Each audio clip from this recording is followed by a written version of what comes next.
আপনারা দেখছেন সনাতন ধর্ম। আগুনে ফেলে দেওয়া হলো, কে আগুন শীতল করলো? না, প্রহ্লাদকে বিষ খাওয়ানো হলো, অমৃত হলো কিসে? নামে। পাগলা হাতি পর্যন্ত, সর্ব পর্যন্ত হিংসা ছেড়ে দিল নামে। ভাগবত প্রমাণ দিচ্ছে নাম সবকিছুকেই নিয়ন্ত্রণ করতে পারে। নাম বিষ আর অমৃত, শত্রু মিত্রকেও এক করতে পারে। হরিদাস ঠাকুরকে কারাগারে পড়া হলো, কিছুদিন তিনি কাজীর কারাগারেও ছিলেন, কিন্তু কারাগারে থেকে কারাবন্দীদের পর্যন্ত তিনি প্রেম ভক্তি দিয়েছিলেন। বলেছিলেন তোমরা এই কৃষ্ণ নাম নাও, এই কারাগার না, ভববন্ধন মুক্ত হবে তোমরা ভগবানের নাম নাও। তো যে কোনো পরিস্থিতিতে আসুন আমরা সংকল্প করি নাম যেন বিস্মরণ না হয়, নিত্য নিরন্তর নামের মধ্যেই যেন থাকি। নিজের প্রতিচ্ছবিটা দেখতে পাচ্ছেন, কিন্তু কেউ যদি দর্পণের উপরে কর্দমাক্ত কাদা বা ধুলার প্রলেপ দিয়ে দেয়, দর্পণও আছে আপনিও আছেন, তখন আর নিজেকে দেখতে কি? দর্পণে নিজের প্রতিচ্ছবিটা আমি দেখতে পাচ্ছি, কিন্তু কিছুক্ষণ পরে কেউ যদি দর্পণে কর্দমাক্ত কাদা বা ধুলার প্রলেপ দিয়ে দেয়, তো দর্পণও আছে আমিও আছি, ওর মধ্যে দেখবার শক্তিও আছে, কিন্তু তখন আর দেখা যাচ্ছে না। গোবিন্দ বললেন দেখো আমার চরণে একবার যে শরণাগতি হয়ে একবার যে হরিনাম গ্রহণ করে তার সমস্ত পাপ অপরাধ আমি নিয়ে নিই, কিন্তু সেই জীবের হৃদয়ে যদি কোনো কপটতা বুদ্ধি এসে যায়, সরলতা পরিত্যাগ করে কোনো কপট বুদ্ধি এসে যায়, তখন সেই কপটতা রূপ, চাতুরী রূপ তার স্বচ্ছতা নষ্ট করে দেয়। এই জন্য আমরা ভগবানের নাম নিলাম, দীক্ষা শিক্ষা নিলাম, শাস্ত্রতা সাধুমুখে শুনলাম, এরপরে এখান থেকে চলে গিয়ে সংসারে যে নানান ছল চাতুরী কপটতা ময়লাটা হৃদয়ে লাগায়, এই জন্য ওখানে নাম প্রভুর যে ক্রিয়া, সেটা আয়না আছে, নিজেকে দেখতে পাচ্ছে না, প্রতিফলন হচ্ছে না, তেমনি কপট ভরা হৃদয় আবার পুনরায় নাম গ্রহণ করে গুরুচরণে সমর্পণ করে আবার পুনরায় সংসারে যদি পাপ অপরাধ বারবার করতে থাকি, তখন ওই ধুলা ময়লার কারণে ওই নাম বা নামের ক্রিয়া বা ভগবানের নামে রুচি আমাদের জাগবে। রামচন্দ্র বলছেন এখানে থাকলে, আমার সামনে থাকলে শুধু আমাকেই দেখতে পাবে, তোমাদের নিজস্ব যে একটা কর্ম আছে সংসারে সেটা করতে পারবে না, বরঞ্চ আমার নাম বুকে নিয়ে সংসারে ফিরে গিয়ে কর্ম করো, ওই নামের মধ্যে আমাকে পাবে, তোমাদের কর্তব্যও হবে। এখন আমাদের সবার পুত্র কন্যা সংসার আছে, এখন যদি ভগবান কাছে গিয়ে বলি প্রভু তোমার সামনেই বসে থাকবো, তোমার চরণ থেকে আর তো চলবে? তো সব গোল্লাই যাবে তো সংসার। এই জন্য গোবিন্দ কৃপা করে বলেন আমি নামের মধ্যে রয়েছি, নামটাকে বুকে নিয়ে সংসারে যাও, তাতে তোমারও কর্তব্য হবে, পরের কল্যাণ হবে, সংসার ধর্ম পালন করতে পারবে, সেই সাথে আমাকেও পাবে। তার মানে ভগবানের চরণ সম্মুখে বসে থাকার থেকে তার নাম বুকে নিয়ে কর্তব্য করাটা ভগবান বলছেন আরো শ্রেয়। সরলতাই এমন একটা গুণ যেটা আমরা হারিয়ে ফেলেছি। আমরা কেউ এখন, আর সমাজটাও এখন তৈরি হয়েছে এমন করে, যেখানে সরলতা দেখাতে গেলে আপনি টিকতে পারবেন না, আপনি সরল হবেন তো শেষ হয়ে যাবে। এরকম জানেন, রাস্তায় একটা লোক পড়ে গেছে, জল পিপাসার জন্য চিৎকার করছে, কিন্তু মানুষ এখন এগিয়ে আসে না, কেন জানেন? আপনার জল পেয়ে যদি ওখানে মারা যান, থানা এসে আপনাকে ধরবে যে আপনি কোনো কারণে ওনাকে মেরে ফেলেছেন জলে কিছু দিয়ে। মানুষ উপকারও করতে ভুলে গেছে এখন, সরলতার কোনো মূল্য, এখন যে সরল হয় মানুষ তাকে ঠকায়, যে সরল হয় তার সমাজে মূল্যায়ন করে না। সমাজ ব্যবস্থাটাও এমন হয়েছে, এখন কাউকে উপকার করতে গেলেও আপনি ঠকে যাবেন। এই জন্য মানুষ এখন সহজে মানুষের বিপদে এগিয়ে যায় না। জল খাওয়ালেন, আমি কলকাতার একবার রেলে উঠেছি, আমার পাশে যিনি, তিনি রেলের উচ্চস্তর একজন কর্মকর্তা। উনি বললেন আমার জীবনে সাধু এরকম একটা ঘটনা ঘটেছিল। একবার হার্টের এক পেশেন্ট যন্ত্রণায় কাতর হয়েছিল, আমি চেন টেনে ফাইন দিয়ে তাকে হাসপাতালে নেওয়ার পর উনি মারা যান। থানায় এসে আমাকে 2 দিন আটকে রাখে, আপনি তাকে এনেছেন, আপনি ভর্তি করেছেন, কি কারণে, কি পরে অবশ্য মুক্তিবাণী। এই উপকার কে করতে যাবে এখন? যে সমাজটা এমন একটা জটিল হয়ে গেছে, কেউ কারো উপকার করতেও সরলতার স্থানটা নেই। এই জন্য সমাজ এত কঠোর হয়ে গেছে, সব জায়গায় নিষ্ঠুরতা, দয়া মায়া এগুলি মানুষ ভুলতে বসেছে, উপকার মানুষ এগুলো ভুলতে বসেছে। এই জন্য যত গুণ আছে তার মধ্যে শ্রেষ্ঠ গুণ হলো সরলতা। ভগবান শঙ্করের চরিত্রে এটাই আছে। তো ভগবান আমাদের জীবনে যা করছেন তার পেছনে কোন একটা মঙ্গল কারণ আছে, এটা ভেবে নিলে মনে শান্তি আসবে। বিনা কারণে কিছু হয় না জগতে। কোন কার্য হতে গেলে তার পেছনে কারণ লাগে। আচ্ছা, এই যে আমার গায়ের উন্নি বস্ত্রটা, এর কারণ তো সুতা। সুতা ছাড়া কাপড় হবে? কোন কারণ ছাড়া জগতে কোনো কার্য সংগঠিত হয় না। তো কারণেরও কারণ ভগবানের দিকে যদি কারো দৃষ্টি থাকে, সরল প্রাণে যদি তার দিকে দৃষ্টি থাকে, তো জানবেন আমাদের জীবনে যা কিছু ঘটছে তার পেছনে কোনো না কোনো মঙ্গল আছে। তবে হ্যাঁ, এই ঠকার পরে, কষ্ট পাওয়ার পরে যদি শিক্ষা না নিয়ে আবার সেই ভুল করি, তাহলে কিন্তু আর ক্ষমা হবে না। নামন্নকারী বহুদা নিজ সর্বশক্তি স্তর পিতা নিয়মিত স্মরণে না কালো, এটা দৃশ্যি তব কৃপা ভগবান মমাপি দুর্দৈব মাদৃশ মহাজনী নান অনুরাগ। মহাপ্রভুর শিক্ষাষ্টকে তিনি বললেন, ভগবান জীবকে করুণা করবার জন্য তার অহেতুক কৃপা, তার করুণার অবদানে তিনি বহু নাম এই জগতে অর্পণ করেছেন। এই যে ভগবান নাম, সেই ভগবানের প্রত্যেকটি নামের মধ্যে জীবের পরম মঙ্গল এবং কল্যাণ, পূর্ণ শক্তি, করুণা শক্তি অর্পণ করেছেন ভগবান। জীব যেহেতু বিভিন্ন রুচি, প্রত্যেকটি মানুষের রুচি অভিরুচি ভিন্ন ভিন্ন, এই জন্য এক অখণ্ড পরতত্ত্ব ভগবান বিভিন্ন তার নামে তিনি অভিহিত হন। ভগবান বহু না, স্বয়ং ভগবান একমেব অদ্বিতীয়। ভগবানের বহু নাম কেন? তবে বলে এক একজনের রুচি, এক একজনের অভিরুচি ভিন্ন ভিন্ন, সকলের রুচি সমান নয়। এই জন্য যার যে নামে রুচি হয়, এই জন্য ভগবান তার সর্বকরুণা শক্তি প্রত্যেকটি নামের মধ্যেই দিয়েছেন। এরকম না ভগবানের এই নামে বেশি কৃপা, গোবিন্দ নামে বেশি কৃপা, কিন্তু নারায়ণ নামে, মধুসূদন নামে কম কৃপা, এরকম না। তিনি তার সর্বকরুণা শক্তি নামের মধ্যেই সন্নিবিষ্ট করেছেন।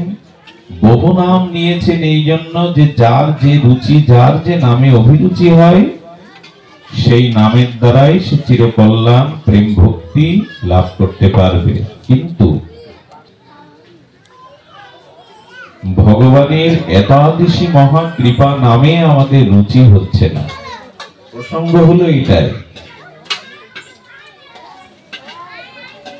এবং অধিকন্ত ভগবান বলে দিয়েছেন, আমার প্রত্যেকটি নামের মধ্যে আমার পূর্ণ করুণা শক্তি নিহিত, এবং আমার এই নাম গ্রহণের জন্য কোনো কালাকাল সূচি অসুচি বিচার আমি তোমাদের জন্য করে গেলাম না। এত কৃপা সত্ত্বেও, এত সহজ সত্য সত্ত্বেও আমাদের নামে কেন রুচি হচ্ছে না, সেই প্রসঙ্গে আমরা কিঞ্চিত আলোচনা করব। নামে কেন আমাদের রুচি হচ্ছে না।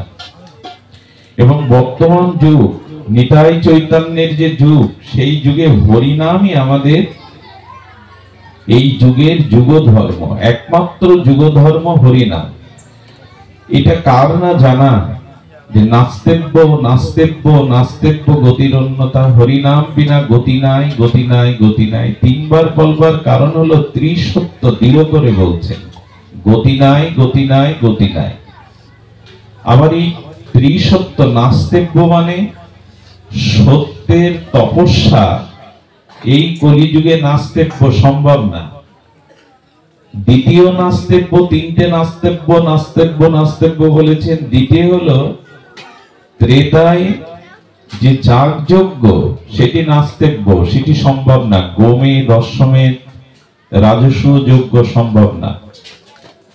আর তারপরে ষোড়শোপচারে শতোপচারে যে ভগবানের অষ্টম বিধি সেটিও এখন সম্ভব নয়। এই জন্য বলেছেন নাস্তেব্য নাস্তেব্য নাস্তেব্য গতিরন্যতা, নাম বিনা কোনো গতি নাই। কলিকালে নাম রূপে কৃষ্ণ অবতার, আর কোন ধর্ম কইলে না হইবে পার, যদি তাই হয়। আচ্ছা দেখুন, নামের কালাকালের বিচার করেনি, আবার কি বলছেন, একবার হরিনাম যত পাপ হরে, জীবের সাধ্য নাই তত পাপ করে। বুঝলাম, এখন আমরা এই হিসাবটা মিলাতে পারছি না যে কলিযুগের যুগধর্ম হরিনাম, এই যুগে তপস্যা যজ্ঞ অর্চনাদি আমাদের পক্ষে প্রায় অসম্ভব। কারণ ওগুলি করতে গেলে সদাচার দরকার, স্থান কাল পাত্র দরকার, ওগুলি যোগ্যতা দরকার। যজ্ঞ সবার দ্বারা, তপস্যা সবার দ্বারা ঠাকুর ঘরে ষোড়শোপচারে, পঞ্চোপচারে বা শতোপচারে অষ্টম সবার পক্ষে সম্ভব নয়, কিন্তু নাম সবার পক্ষে সম্ভব। তো বলছেন যে এত কিছুর পরেও যে একবার হরিনাম নিলে যত পাপ হরণ হয়, জীবের সাধ্য নাই সে তত পাপ করে, এগুলো তো জানা কথা, কিন্তু আমাদের রুচি হচ্ছে না কেন? এবং নাম মহিমায় আপনাদের বলবো যে এই রুচি না হওয়ার কি কারণ, এটি আমাদের এখন একটু জানার বিষয়। এবং ভগবানের নাম এবং ভগবান অভিন্ন, এটিও আমাদের জানা যে শ্রী ভগবান আর শ্রী ভগবানের নাম অভিন্ন, ভিন্ন নয়। তো এত কিছু জানার পরে রুচি না হওয়ার কেন কারণ, সেই কারণটা শুনুন। সেই কারণটি হলো যে দর্পণ, মানে স্বচ্ছ দর্পণে আমাদের মুখবয়ব বা আমরা আমাদের প্রতিফলনটা দেখতে পাই, স্বচ্ছ তো দর্পণ। এখন দর্পণে আপনি নিজেকে দেখতে পান। ভগবান বলছে দেখো, আমার চরণে যে একবার আশ্রয় নেয় তার পূর্বের পাপ, তার পূর্বের অপরাধ গুলো আমি গণনা না করে তাকে কৃপা করি। তো ভক্ত তখন প্রশ্ন তুলেছে, প্রভু আপনার চরণে কেউ শরণাপন্ন হলো, আপনার নাম গ্রহণ করলো, আপনি সমস্ত পাপ হরণ করলেন, কিন্তু আবার যদি সে সংসারে ফিরে গিয়ে অন্য কাজে পাপ অপরাধ করে আবার আপনার কাছে আসে, ওইখানটাই তো সমস্যা। সমস্যা হলো এই যে দর্পণে আপনি নিজের প্রতিচ্ছবিটা দেখতে পাচ্ছেন, কিন্তু কেউ যদি দর্পণের উপরে কর্দমাক্ত কাদা বা ধুলার প্রলেপ দিয়ে দেয়, দর্পণও আছে আপনিও আছেন, তখন আর নিজেকে দেখতে কি?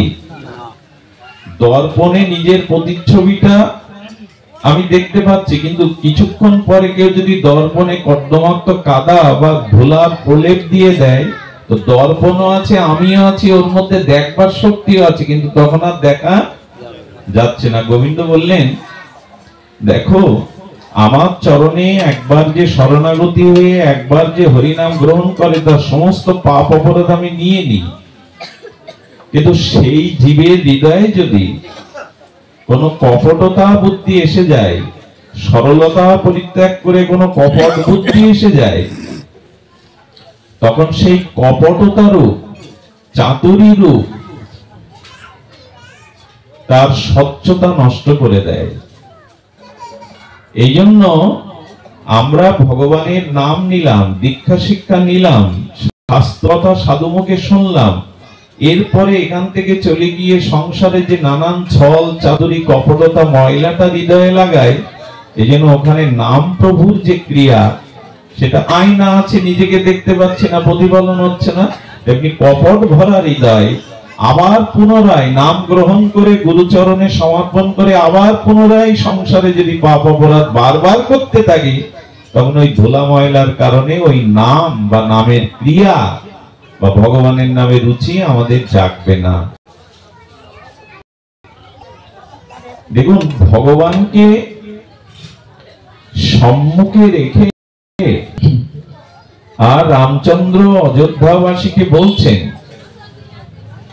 যখন লঙ্কা বিজয় করে মা জানকীকে নিয়ে অযোধ্যাতে আসলেন, এক এক করে প্রভু সবাইকে বিদায় দিচ্ছেন, তোমরা ফিরে যাও, পবিত্র চিত্তে নিষ্কপট চিত্তে আমার ভজনা করো, ফিরে যাও। আচ্ছা, একটা প্রশ্ন তোলা যদি যায়, প্রভু তোমার সামনে বসে আছি, তোমার চরণেই আছি, তোমার সাথে কথোপকথন হচ্ছে, তুমি আমাদের আবার সংসারে ফিরিয়ে যেতে বলছো না? বোঝা যায় কি, রামচন্দ্র সীতা উদ্ধারের পরে অযোধ্যাতে এসে তিনি রাজ সিংহাসন আসীন হওয়ার পরে এবার সবাইকে বিদায় দিচ্ছেন, জাম্ববান, হনুমান বা সুগ্রীব, অঙ্গদাদি, বানর সেনা। তো সেখানে প্রশ্ন আসে, প্রভু আপনার চরণেই তো আছি, আপনার সম্মুখেই তো আছি, আপনার সাথে আমাদের ভাব বিনিময় হচ্ছে, আপনি আবার আমাদের সংসারে ফিরিয়ে গিয়ে ভজন করতে কেন বলছেন? আপনার চরণ থেকে, আপনার দর্শন থেকে দূরে কেন সরিয়ে দিচ্ছেন? বলো, দেখো, আমার সম্মুখে থাকলেই তোমাদের সব হয়ে যাবে এমন নাই। দেখুন, খুব মূল্যবান কথা। আমার সম্মুখে থাকলেও তোমাদের সব হবে এমন নাই, কারণ তোমাদের নিজ নিজ কর্তব্য আছে, সংসার আছে, ফিরে যাও। বলে, প্রভু তোমাকে যে হারা হবো, বলে হারা হবো না তো। মনে মনে কপটতা শূন্য হয়ে তোমরা আমাকে স্মরণ করবে, তাহলেই তোমরা আমাকে প্রাপ্ত হবে। এখানে থাকলে, আমার সম্মুখে থাকলে তোমাদের কর্তব্য কর্ম শিথিলতা আসবে, তোমাদের তো কর্তব্য আছে, ফিরে যাও। এই জন্য ভগবানের সামনে আপনি বসে রয়েছেন, ওইখানে আপনার জীবন পরিপূর্ণ মনে করছেন, কিন্তু ভগবান পাঠিয়ে দিয়ে বলছেন, ওই ভজনের মধ্যেই তুমি আমাকে পাবে।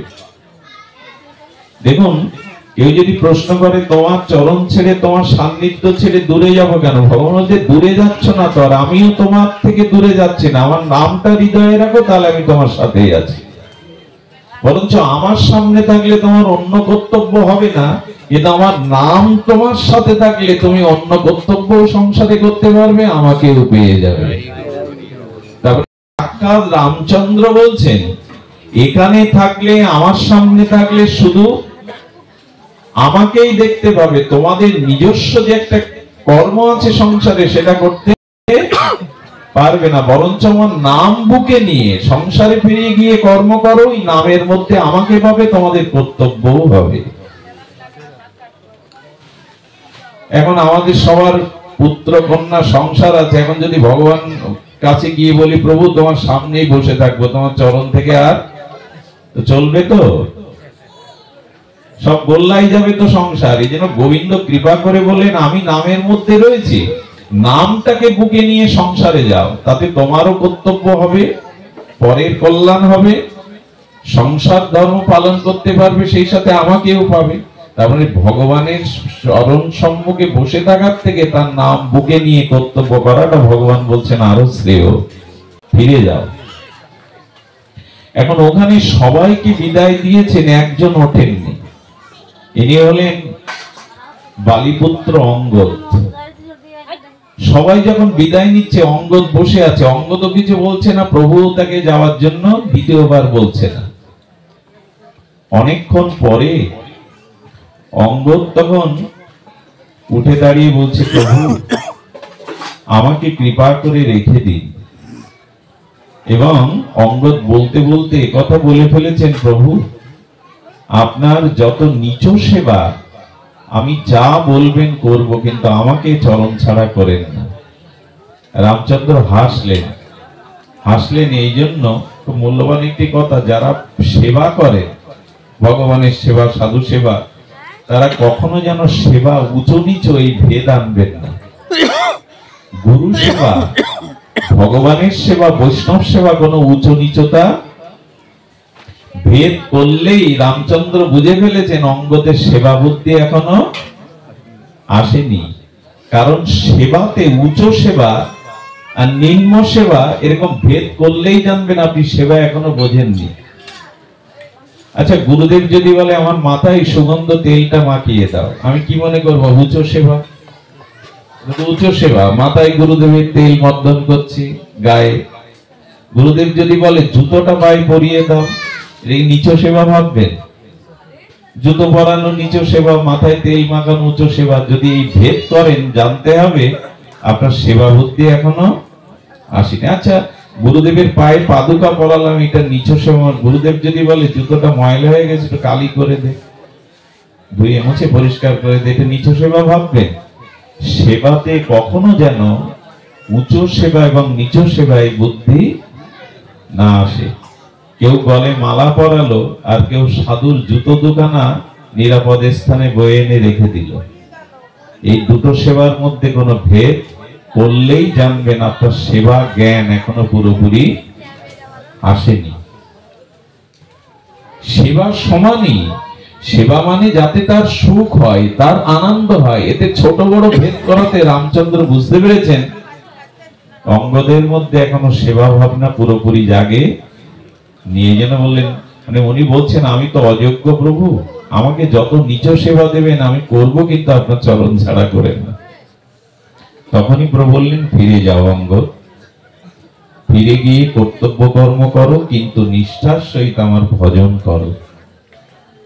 এই যে ভগবান ফিরিয়ে দিচ্ছেন, রঘুপতি রামচন্দ্র যুদ্ধ করলেন, জানকী উদ্ধার করলেন, তোমার চরণে তো রাখতে পারতে, বললেন না, ফিরে যাও, আমাকে পাবে আমার নামের মধ্যে, সমস্ত কর্মের মধ্যে এই নাম রাখো। কিন্তু রুচি হচ্ছে না কেন? রুচি হচ্ছে না ওই দর্পণের উপরে কাদা বা ময়লা আবর্জনা আমরা লেপে দিয়েছি। দেখুন, নামে আজও কাজ হয়। আজকে তো ভগবানের শঙ্করের শিব মহিমা, মহাদেব মহাত্মান মহাযোগী মহেশ্বর সর্ব পাপং হরং দেব মকরায় নমো নমঃ। সত্যম শিবম সুন্দরং, ভগবান শম্ভু, তার মহিমা দেখুন। যখন দেবাসুর সংগ্রামে সমুদ্র মন্থনে হলাহল বিষ উঠল, সেই বিষের এত প্রভাব যে প্রভাবে সমস্ত জগৎ এই বিষময় হয়ে পুড়ে ছারখার হওয়ার উপক্রম। আপনি জানেন বিষ নিতে এগিয়ে এসেছিলেন ভগবান শঙ্কর। যখন ওই বিষ ভগবান শঙ্কর কি করে পান করেছিলেন জানেন? করপল্লব দিয়ে, খুব ধ্যান দিয়ে শুনুন। করপল্লব দিয়ে যখন বিষ পান করতে যাবে, জগন্মাতা পার্বতী এসে বললেন, প্রভু এই হলাহল বিষ ভক্ষণ করলে এটা বিষক্রিয়া হবে, আপনি কেন গ্রহণ করছেন? ভগবান শঙ্করের, ভগবানের নামের প্রতি কি মহিমা দেখুন, ভগবানের প্রতি কি বিশ্বাস দেখুন। উনি বললেন, পার্বতী তোমাকে কে বললো এটা বিষ? এই দেখুন ভাবনায় কি হয়, বলো কে বললো এটা বিষ? কারণ সমুদ্র মন্থনে আপনারা জানেন ভগবান কচ্ছ রূপ ধরে, আর যেটা টানছেন কচ্ছ রূপ ধরে সমুদ্রের মধ্যেই ওই মন্থনে সহযোগিতা করছেন। বললেন ভগবান যেহেতু সমুদ্রের মধ্যে প্রবেশ করেছে, ভগবানকে অভিষেক করলে সেই অভিষেকের কি বলি আমরা? অভিষেক সিক্ত সেই অমৃতকে কি বলি? চরণা। ভগবানের অভিষেক করলে ওটা কি হয়? ভগবান তো সমুদ্রের মধ্যেই সমুদ্র মন্থনে রয়েছেন, তার মানে পুরো সমুদ্র অভিষিক্ত হয়ে চরণামৃত হয়ে গেছে, এর থেকে বিষ উঠবে কি করে? এরকম বিশ্বাস আমাদের আছে তো? বিষ নিয়ে এসব বলতে পারবো তো? তাও হলাহল বিষ, যা জগৎ পুড়ে যাবে। কিন্তু ভগবান শিবের অনুভূতি দেখুন। বললেন যেহেতু ভগবান সমুদ্রের মধ্যে কূর্মরূপে আছে, এই জন্য ওনাকে অভিষেক করে সমুদ্রের মধ্যে এখন বিষ নয় অমৃত হয়ে গেছে। বিশ্বাস চাই তো, অবিশ্বাস থাকলে, অশ্রদ্ধা থাকলে এগুলো হয় না। তো তখন উনি কি করলেন জানেন, সেই হলাহল বিষ চরণামৃত মনে করে আর যখন করপল্লব দিয়ে পান করলেন, আচ্ছা কি অদ্ভুত ক্রিয়া দেখুন, ভগবান শঙ্কর হলাহল বিষ পান করে কোন পর্যন্ত গেল, বিষটা কোন পর্যন্ত গেল, নীলকণ্ঠ মানে কণ্ঠ পর্যন্ত গেল। আচ্ছা ও যদি বিষ হবে তো কণ্ঠের ভেতরে লাংসে বুকে গেল না কেন, ওইখানে থেমে গেল কেন? অদ্ভুত কথা।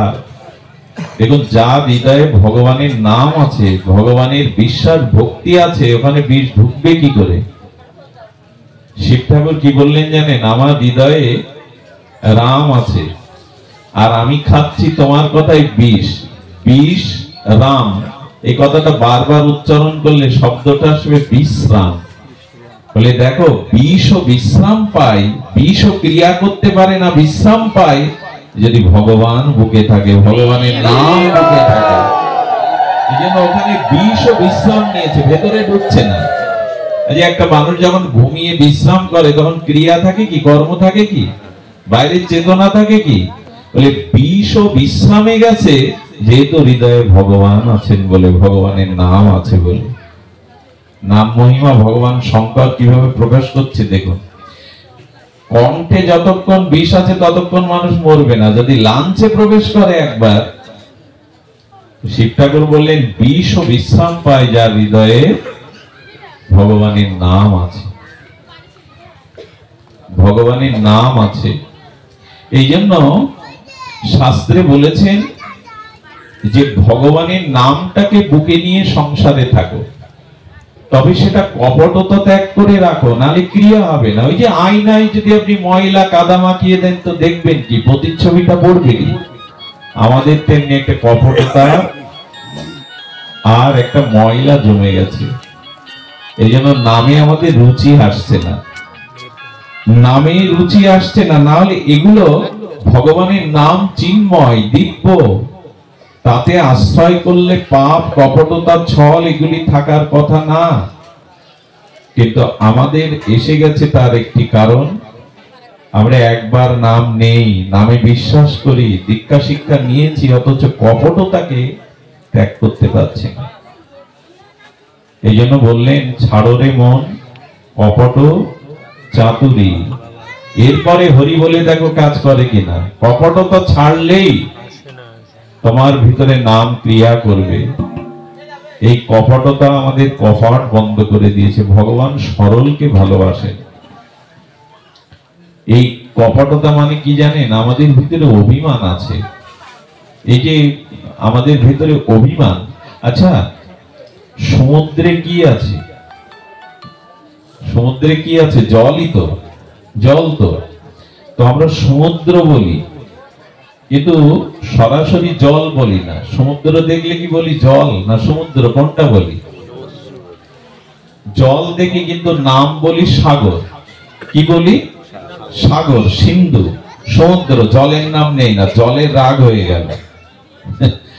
আমি তো আছি সাগরে, তো আমি আছি সিন্ধুতে, তো আমি আছি, কিন্তু জল বলে না কেউ, আমারই মূল্যায়ন করে না, সব বলে সাগর সিন্ধু। আমাদেরও দশা, অমুকের এত সম্মান, অমুক মালা পাবে, আমারে কেউ সম্মান করে না। এই যে সম্মান পাওয়ার আকাঙ্ক্ষা বা এই নিজের ভিতরে যে অভিমান, এতে কি করলো জানেন? জল তখন বললো আমি আলাদা হয়ে যাব সাগর থেকে, সমুদ্র থেকে। দেখুন মানুষ যেখানে সম্মান পায় না বা অপরের থেকে কম সম্মান পায়, ওই স্থান সে চায় না। জল বলল আমি আছি বলেই তো তুমি সাগর, আমি না থাকলে কে তোমাকে সিন্ধু সাগর বলবে? আমরাও অভিমান করি, নিজের ধন অর্থ বিদ্যা রূপ এর অভিমান করি।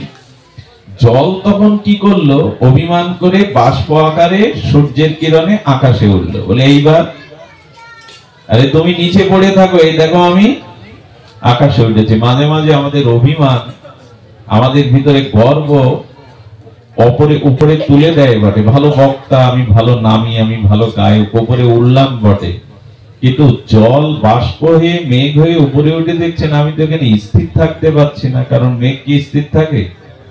মেঘকে বাতাসে হেলে দুলে এখানে সেখানে নিয়ে যাচ্ছে, বলে এখানে তো স্থির নয়। এরপরে আবার কি করলো জানেন, ওই জল যে অভিমান করে উপরে উঠে গেছিল নিজের বড়ত্বে, ওই জল বৃষ্টি হয়ে নর্দমায় পড়লো। ওই জল বৃষ্টি হয়ে দূষিত মাটিতে পড়ে তখন কি হবে, জলগুলো নর্দমায় পড়লে, ড্রেনে পড়লে আর দূষিত মাটিতে পড়লে তখন ওই সমুদ্রের জল যা শুদ্ধ ছিল, মেঘের জল যা শুদ্ধ বলে নিজেকে গর্ব করে যে আমি এখন আকাশে তুমি নিচে, এখন পড়লো কোথায়, দূষিত হয়ে গেল। যদি অভিমানে খুব উপরে উঠতে ইচ্ছা করে না, তো ওই মেঘরূপ বাতাস ফেলে দিয়ে তোমাকে এমন জায়গায় নামাবে, আগে তো সমুদ্রে তুমি শুদ্ধই ছিলে, এখন নর্দমায় পড়ে দূষিত মাটিতে পড়ে দূষিত হয়ে গেল। এই জন্য কপটতা, নিজের ভিতরে মান অভিমান এগুলো থাকলে একসময় পড়ে যেতে। কি অপূর্ব দৃষ্টান্ত। সমুদ্রের জল তো সহজে দূষিত হয় না, কিন্তু উপরে ওঠার ইচ্ছা হলো, আমার নাম কেউ করে না, আকাশে যাও, আকাশে গিয়ে লাভটা হলো কি, দূষিত জায়গায় তো পড়লে, ওই যে দূষিত মাটিতে পড়ে তুমি নষ্ট হয়ে গেলে। দয়া করে অভিমান, এ দেখুন হনুমানকে কেন জগতের অন্যতম শ্রেষ্ঠ ভক্ত বলা হয়, কারণ স্বয়ং শঙ্কর, স্বয়ং শিবই হনুমান রূপে প্রভু সেবার জন্য এসেছিলেন, কিন্তু কোনোদিন হনুমানের চিত্তে অভিমান বা অহংকার আসেনি। সুগ্রীব রাজ্য নিয়ে নিল কিষ্কিন্ধার, বিভীষণ রাজ্য নিয়ে নিল, কিন্তু হনুমান সব করলই তো হনুমান, কিন্তু হনুমান প্রভুর চরণ ছাড়া আর কিছু চায়নি। বলে দেখো, হনুমানের তো পাওয়ার কথা ছিল সবই, কিন্তু হনুমান চিরদিন প্রভুর চরণে পড়ে সেবা করতে লাগলো, কিছুই চায়নি। এখন আমাদের জীবনে এই যে অভিমান, বড়ত্ব, গর্ব, ছল চাতুরি, এইগুলো ক্রিয়া হচ্ছে না। নাম হচ্ছে, হরিকথা হচ্ছে, ক্রিয়া হচ্ছে না। অভিমানে উপরে উঠছে আর পড়ে যাচ্ছে। সমুদ্রে ছিলি তো ভালোই ছিলি বাবা, তোর দূষণ হতো না, পচা জলে মিশতে হতো না। আকাশে উঠে হলো কি, লাভলি তো সেই জায়গায়। এই জন্য অভিমান আমাদের ক্ষতি করে দিচ্ছে, কপটতা আমাদের ক্ষতি করে দিচ্ছে। এই জন্য ভগবান শঙ্কর উনি কি বলে না, ভোলা মহেশ্বর। ভোলা মানে উনি এমন যে উনি সবকিছু ভুলেই যান। আরে ভুলে যান কি, এক ওষুধ তপস্যা করে বলছে বর দিন, শিবটাও বলছে কি বর, বলে আমি যার মাথা হাত দেবো সেজন্য ভস্ম হয়ে যায়। তথাস্তু, একবারও ভাবলেন না, তথাস্তু বলে। তাহলে শিবটা করে এক কাজ করুন, আপনি যে বর দিলেন এই বরটা খাটলো কিনা আপনার মাথায় গিয়ে দে। তার মানে ওর ইচ্ছা এই বর নিয়ে শিবকে ভ্যানিশ করে কৈলাস আর পার্বতী নিয়ে নেবে। অসুররা ভজন করে তো ভোগের জন্য, তো শিব ঠাকুর তখন ওর ভয়ে দৌড়াচ্ছে, নিজে বর দিল, মাথায় হাত দিলে। এমন আত্মভোলা ভগবান শঙ্কর, যিনি স্বয়ং ঈশ্বর, হর হরি অভেদ। তিনি এত ভোলা কেন, জগৎকে শিক্ষা দিচ্ছেন সরল হও। প্রতিটা মানুষ এখন আমরা বড় ভেতরে এক আর বাইরে আর এক। বাইরের ব্যবহার থেকে বোঝা যায় না ভেতরটা এমন। এই জন্য এই যে কপটতা, ভেতর বাইরে এক না করা, সরলতা না থাকা, এগুলি হয়ে গেছে। নাম নিচ্ছি কিন্তু রুচি হচ্ছে না, হরিকথা শুনছি কিন্তু স্বভাব বদলাচ্ছে না, যাগযজ্ঞ করছি কিন্তু সমাজের কোনো পরিবর্তন হচ্ছে না। কারণ আয়নার উপরে তো কাদা লাগানো, ধুলো লাগানো, ওখানে দেখতে পাবে না। তেমন ভগবানও তোমার হৃদয়ে ধরা দেবে না সরল না হলে, নিষ্কপট না হলে। ভগবান শঙ্কর দৌড়াচ্ছে, ত্রিভুবন দৌড়ে দৌড়ে শেষে ভগবান বিষ্ণুর কাছে কি বলছেন, বাঁচান, ও তো আমাকেই ভ্যানিশ করবে। ভগবান তখন মোহিনী রূপ ধরে এসে, সেই চিরমন ভোলানো মোহিনী রূপ ধরে এসে বলছেন, আর তুমি কি পাগল, আর এক পাগলের পেছনে ছুটছ? আরে উনি কখন কাকে কি বলেন ঠিক নেই, মাথায় হাত দিলে সে ভস্ম হয়ে যাবে। একবার পরীক্ষা করে দেখেছো কথাটা উনি ঠিক বলেছেন কিনা? বলে তাও তো ঠিক, দৌড়ে বেড়াচ্ছি, বর তো দিলেন। বলো ভোলা মহেশ্বর, ভোলাই যার নাম, সে কি ভুলে কি বলে। আচ্ছা তুমি এক কাজ করো, তুমি মাথায় হাত দিয়ে দেখো তো কথাটা সত্য কিনা। অসুররা কি পাগল? বলে তুমি চালাকি করছো, আমি মাথায় হাত দেবো আমি শেষ হয়ে যায়। হ্যাঁ, আমার মাথায় হাত দিতে বলছো মানে আমি শেষ হয়ে যায়। বলে দেখো আমি তোমাকে তা বলছি না, তুমি এক কাজ করো, তুমি 5-7 ইঞ্চি উপরে হাত দিয়ে দেখো তাপ হচ্ছে কিনা। যে মাথা কি হিটার যে তাপ হবে? ভগবানের কি কৌশল। যদি তাপ হয় তাহলে জানবে অভিশাপ কাজ করবে, আর যদি দেখো ঠান্ডা তো হাত দিয়ে দেখো কিছুই না, ভোলা যাকে তাকে যাতা বলে। ও তো মোহগ্রস্ত ছিল, কাম কামনা ভেতরে থাকলে সুবুদ্ধি কাজ করে না। দেখবেন কোন ভোগের চিন্তা যখন কামের চিন্তা হবে, আপনার বুদ্ধি কাজ করবে না, বুদ্ধি মোহগ্রস্ত হয়ে যাবে। তো উনি মাথার উপরে হাত দিয়ে দেখছেন না তাপ তো নেই, তাহলে মনে হয় ঠিক নাই, যেই নিজে দিয়েছেন ভ্যালিস। শিব ঠাকুরকে বলছেন, ভোলা মহেশ্বর আপনি যাকে তাকে যা তা দিয়ে বসেন, একবার ভাববেন তো। এই হলো ভগবান শঙ্কর, তিনি নিজে কত সরল। দেখুন, সরল না হলে ভগবান শঙ্কর মঙ্গলময় কেন, কল্যাণময় কেন? তার কৃপাও তেমনি সরল। লিখবেন সবাইকে বিশ্বাস করে। শিশু যেমন আগুনকেও ধরতে যায় বিশ্বাসে, তো শত্রু মনে করে না কাউকে। তো সরলতার এমন একটা মহিমা আছে যে দেখুন, একবার এক চোর শিবরাত্রির দিনে নগরে গিয়েছে চুরি করতে। কিন্তু শিবরাত্রি মানেই তো সনাতনীর ঘরে, হিন্দুর ঘরে সব রাত জাগে। শিবরাত্রি 4 প্রহর ভগবানের অভিষেক, অর্চন, কীর্তন, বন্দনা, পূজা করতে থাকে। চোর মনে করেছে আমি তো জানতাম না শিবরাত্রি, তো সবাই জেগে আছে, আজ আর চুরি করা। তো যেতে যেতে একে তো ক্ষুধায় কাতর ক্লান্ত, যেতে যেতে দেখছে একটা মন্দির। বলে হ্যাঁ, এইখানে অন্তত ফল জল মিষ্টি কিছু পাবো, আর কিছু পেলে টাকা পয়সা ঘন্টা যা পাই নিয়ে যাব। মন্দিরে গিয়ে দেখছে এটা কৃষ্ণ মন্দিরও না, রাম মন্দিরও না, এটা শিব মন্দির। হতভাগা, এমন জায়গায় এলাম, কারণ শিব মন্দিরের দরজা জানলাই থাকে না। আচ্ছা, রাম হলে নাকি একটা তীর্থনুক থাকতো, তাও তো বিক্রি করে কিছু তো হতো, যাই হোক ধাতুর হলে। কৃষ্ণ হলে হাতে একটা বাঁশি থাকতো, মুকুট থাকতো, এ ব্যাটার তো কিছুই নেই। শিবলিঙ্গের বা কি থাকবে, এই ব্যাটার তো কিছুই নেই। আসলাম তাও ঘুরে ঘুরে ওই সব শিবের মাথায় দিয়ে গেছে, এটা ওটা, গিয়ে দেখে ধুদ্রর ফল। বলে এ খেলে তো খাওয়ার বস্তু না, একে যা দেয় সবই উল্টো পাল্টা। ও তখন মন্দিরে একটু বিশ্রাম নিতে গিয়ে দেখে শিবের মানে বিগ্রহের উপরে একটা ঘন্টা টানানো আছে। বলে এইটাই তো, একেবারে যে কিছু নেই তা না, ঘন্টাটাই খুলে নিয়ে যায়। চোর মনে করে ঘন্টা হাত দিতে যাচ্ছে, কিন্তু ও হাতে পাচ্ছে না। হঠাৎ মনে করেছে তাই তো, শিব বিগ্রহের উপরেই পা দিয়ে পারে না, এর উপর পা না দিলে এখানে মই পাবো কোথায়। ও সরল প্রাণে শিবের মস্তকের উপরে পা দিয়ে যে ঘন্টা ধরেছে, ঘন্টা বেজে উঠেছে, সঙ্গে সঙ্গে শঙ্কর প্রকাশ হয়ে গেছে। শঙ্কর প্রকাশ হওয়ার পর যে ভূত না তো, পা দিলাম অপরাধে, ভূত আসলো না তো। বলে ভয় নেই, আমি ভগবান শঙ্কর। বলে তুমি প্রকাশ হলে, তোমার উপরে পা তুলে দিলাম, শরীর তুলে দিলাম। বলে ওই জন্য তো প্রকাশ হলাম। সবাই বিল্লপত্র দিয়ে গেছে, ডাবের জল, দুধ দিয়ে গেছে, তুই তো নিজেকেই তুলে দিলি আমার উপরে, তুই তো নিজেকেই আমার উপরে তুলে দিলি। হ্যাঁ, দেখুন, আপনি একটা ধূপকাঠি দিলেন, একটু মিষ্টান্ন দিলেন, ফল দিলেন, ভগবান বললেন ওগুলোর আমার অভাব, তুই নিজেকেই দে না আমাকে।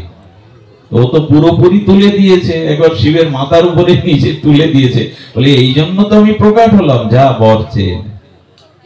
ঠাকুর তোমার এত করুণা, অন্য দেবতা হলেই তো প্রোভ করতো, তোমার উপরে তুলে দিলাম। কিন্তু ভগবান শঙ্কর মনে করলেন না, ও তো আমাকেই দিয়ে দিয়েছে। এই জন্য সরল হতে হবে। বর্তমান সমাজ বলি, পরিবার বলি, এই সরলতার অভাবে, আর কপট শূন্যতা না হলে ভগবানের কৃপা হয় না। আমি অনেকদিন আগে একটা ঘটনা আপনাদের শুনিয়েছিলাম, আবারও শোনাই। দেখুন সরলতার কি মহিমা। এক ব্যক্তি ছোটবেলা থেকে রঘুনাথ তথা রামচন্দ্রের ভক্ত ছিল। উনি ছিলেন পাটনি, মানে যারা খেয়া পারাপার করে। এখন তো নদী মরে যাচ্ছে, এই পাটনি, এইসব শব্দগুলো এখন উঠে যাচ্ছে। পাটনি কাকে বলে বর্তমান প্রজন্মের ছেলে মেয়েরা না বুঝালে বুঝবে না যে পাটনি কাকে বলে। উনি ওই খেয়া পারাপার করেন। কেউ কিছু জিজ্ঞাসা করলে লেখাপড়া না জানা গ্রামের এই সরল ব্যক্তিটি বলে যান, সব রঘুনাথ জানে, আমার যা কিছু সব রঘুনাথের হাতে, রঘুনাথ যা করে তাই। ওই যে কিছু কিছু মানুষ এমন আছে, সরল প্রাণে বলে আমার রঘুনাথ যা করে। এই করতে করতে ছোটবেলা থেকে অভ্যাসী হয়ে গেছে, কিন্তু মেয়ের বিবাহ যোগ্য হয়ে গেল। এই পাটনি কতই বা অর্থ করি পায় খেয়া পারাপারি করে। দুটো ছেলে এসে বলল মহাজনের কাছ থেকে 20,000 টাকা সুদে নিয়ে এসো। আমরা দুই ভাই আর তুমি খেটে খুটে 2 বছর সময় নিয়ে এসো, আমরা ও ঋণ শোধ করে দেব সুদ আসলে। মেয়ের বিবাহ হয়ে গেল, 20,000 টাকা স্টাম্পে লিখে নিয়ে আসলো। সত্য ঘটনা শুনো। তো 2 বছর খেটে খুটে তারা সুদ আসলে যখন দিতে গেছে, তখন দেওয়ার পরে উনি খাতা বের করে বলছেন সই করুন, টাকা শোধ করলেন, এই জমা করা হয়েছে, সই করুন। তখন বলছে আমি তো সই জানি না। বলে তুমি তো সাক্ষীও আনোনি, তুমি যে দিচ্ছ সাক্ষী নিয়ে, বললো সব আমার রঘুনাথ জানে, আমার রাম জানে। কিছু মানুষ এরকম আছে না সরল লোক, বলছে আমার রঘুনাথ জানে। তখন ওই মহাজনের মাথায় পাপ বুদ্ধি এসে গেছে, সব যখন রঘুনাথ জানে তখন একে ঠকানো সহজ হবে। উনি টাকাটা জমা করেননি মূল খাতায়, জমা না করে উনি বলছেন ঠিক আছে পরিশোধ হয়ে গেল। 1 সপ্তাহ পরে উনি কোর্টে কেস করেছেন যে সময় অতিবাহিত হয়ে গেছে, উনি টাকা পরিশোধ, এই টাকা পাও না। কোর্ট থেকে নোটিশ এসছে। উনি বিকালে বা সন্ধ্যার দিকে রাম মন্দিরে গিয়ে বসে বসে রঘুনাথের নাম জপ করতেন, ভগবানের নাম জপ করতেন। নোটিশ ধরিয়ে দেওয়ার পরে বলছেন আগামীকাল বা 2 দিন পরে কোর্টে তোমার হাজিরার দিন, এই নাও। তো পূজারীকে দেখাচ্ছেন, দেখুন তো আমার হাতে কি দিয়ে গেল। বলে এটা তো কোর্টের নোটিশ, তুমি টাকা শোধ করনি? বলে হ্যাঁ আমি তো টাকা দিয়ে এসেছি। বলে তোমার নামে এই টাকার কারণে কোর্টে নোটিশ এসেছে, তোমাকে যেতে হবে। সরল লোকটি কোর্টে গেলেন। মহাধর্মাবতার জজ সাহেব জিজ্ঞেস করছেন আপনি টাকা পরিশোধ করেছেন? হ্যাঁ ধর্মাবতার, আমি তো টাকা তাকে দিয়ে দিয়েছি। মহাজন বলছে দেইনি, দেখুন দিলে তো সই থাকবে, হ্যাঁ সাক্ষী থাকবে, কিছুই নেই। জজ যারা, তাদের তো একটা অনুভূতি আছে, ওই জায়গায় যেতে গেলে তাদের অনেক বিদ্যা অনেক যোগ্যতা লাগে। দেখছে এই লোকটা গ্রামের সরল, একে ঠকাচ্ছে না তো মহাজন। ওনারা বুঝতে পারেন, ওনারা অনুভব করে বলছেন এই লোকটা ঠকছে না তো। তখন জজই প্রশ্ন করছে আচ্ছা তুমি যখন টাকা পরিশোধ করেছিলে সাক্ষী স্বরূপ তোমাদের পাশে কেউ ছিল? উনি ওই একই কথা, আমার রঘুনাথ ছিল। তো জজ মনে করেছে রঘুনাথ নামের কোন ব্যক্তি হয়তো ওর সাথে ছিল। উনি 1 সপ্তাহ বাদে কোর্টের নতুন দিন নির্ধারণ করে বললেন আগামী দিনে ওই রঘুনাথকে হাজির করা হোক। জজ রঘুনাথ বলতে বুঝেছেন ওনার সাথে কোনো ব্যক্তির নাম। হঠাৎ করে জজ গ্লাস থেকে নেবে এক পেশকারকে বলছেন আমি খরচ দিচ্ছি, জানতো লোকটা বড় সরল, ও পারবে কিনা সাক্ষীকে, আপনি ওই রঘুনাথের খোঁজ করে ওর গ্রামে একটা কিছু খরচ দিয়ে আসুন, নোটিশটা ধরিয়ে দিয়ে আসুন যে জজ সাহেব আপনাকে হাজির হতে বলেছে। এখন আগামীকাল কোর্ট। উনি তখন ওই প্রভুর চরণে বসে বসে বলেন প্রভু, আর যে নোটিশটা এনেছিল সেই নোটিশটা রামচন্দ্রের চরণেই রেখে দিয়েছি, তুমি তো সব জানো, তোমারই তো সব জানা, আমি তো তোমায় ছাড়া কিছু জানি না, তুমি তো সব থানেই আছো, সবকিছুর সাক্ষী চরণে রেখে দিয়েছি। আর বসে বসে ওই পূজারী উনি জপ করছে রঘুনাথ রঘুনাথ জয় শ্রী রঘুনাথ জয় শ্রী রঘুনাথ। এখন ওই যে পেশকার পুরো গ্রামে রঘুনাথ বলে কাউকে না পেয়ে দেখছে জপ করছে জয় শ্রী রঘুনাথ, বলছে এই হবে তাহলে, আমি আর কত ঘুরবো।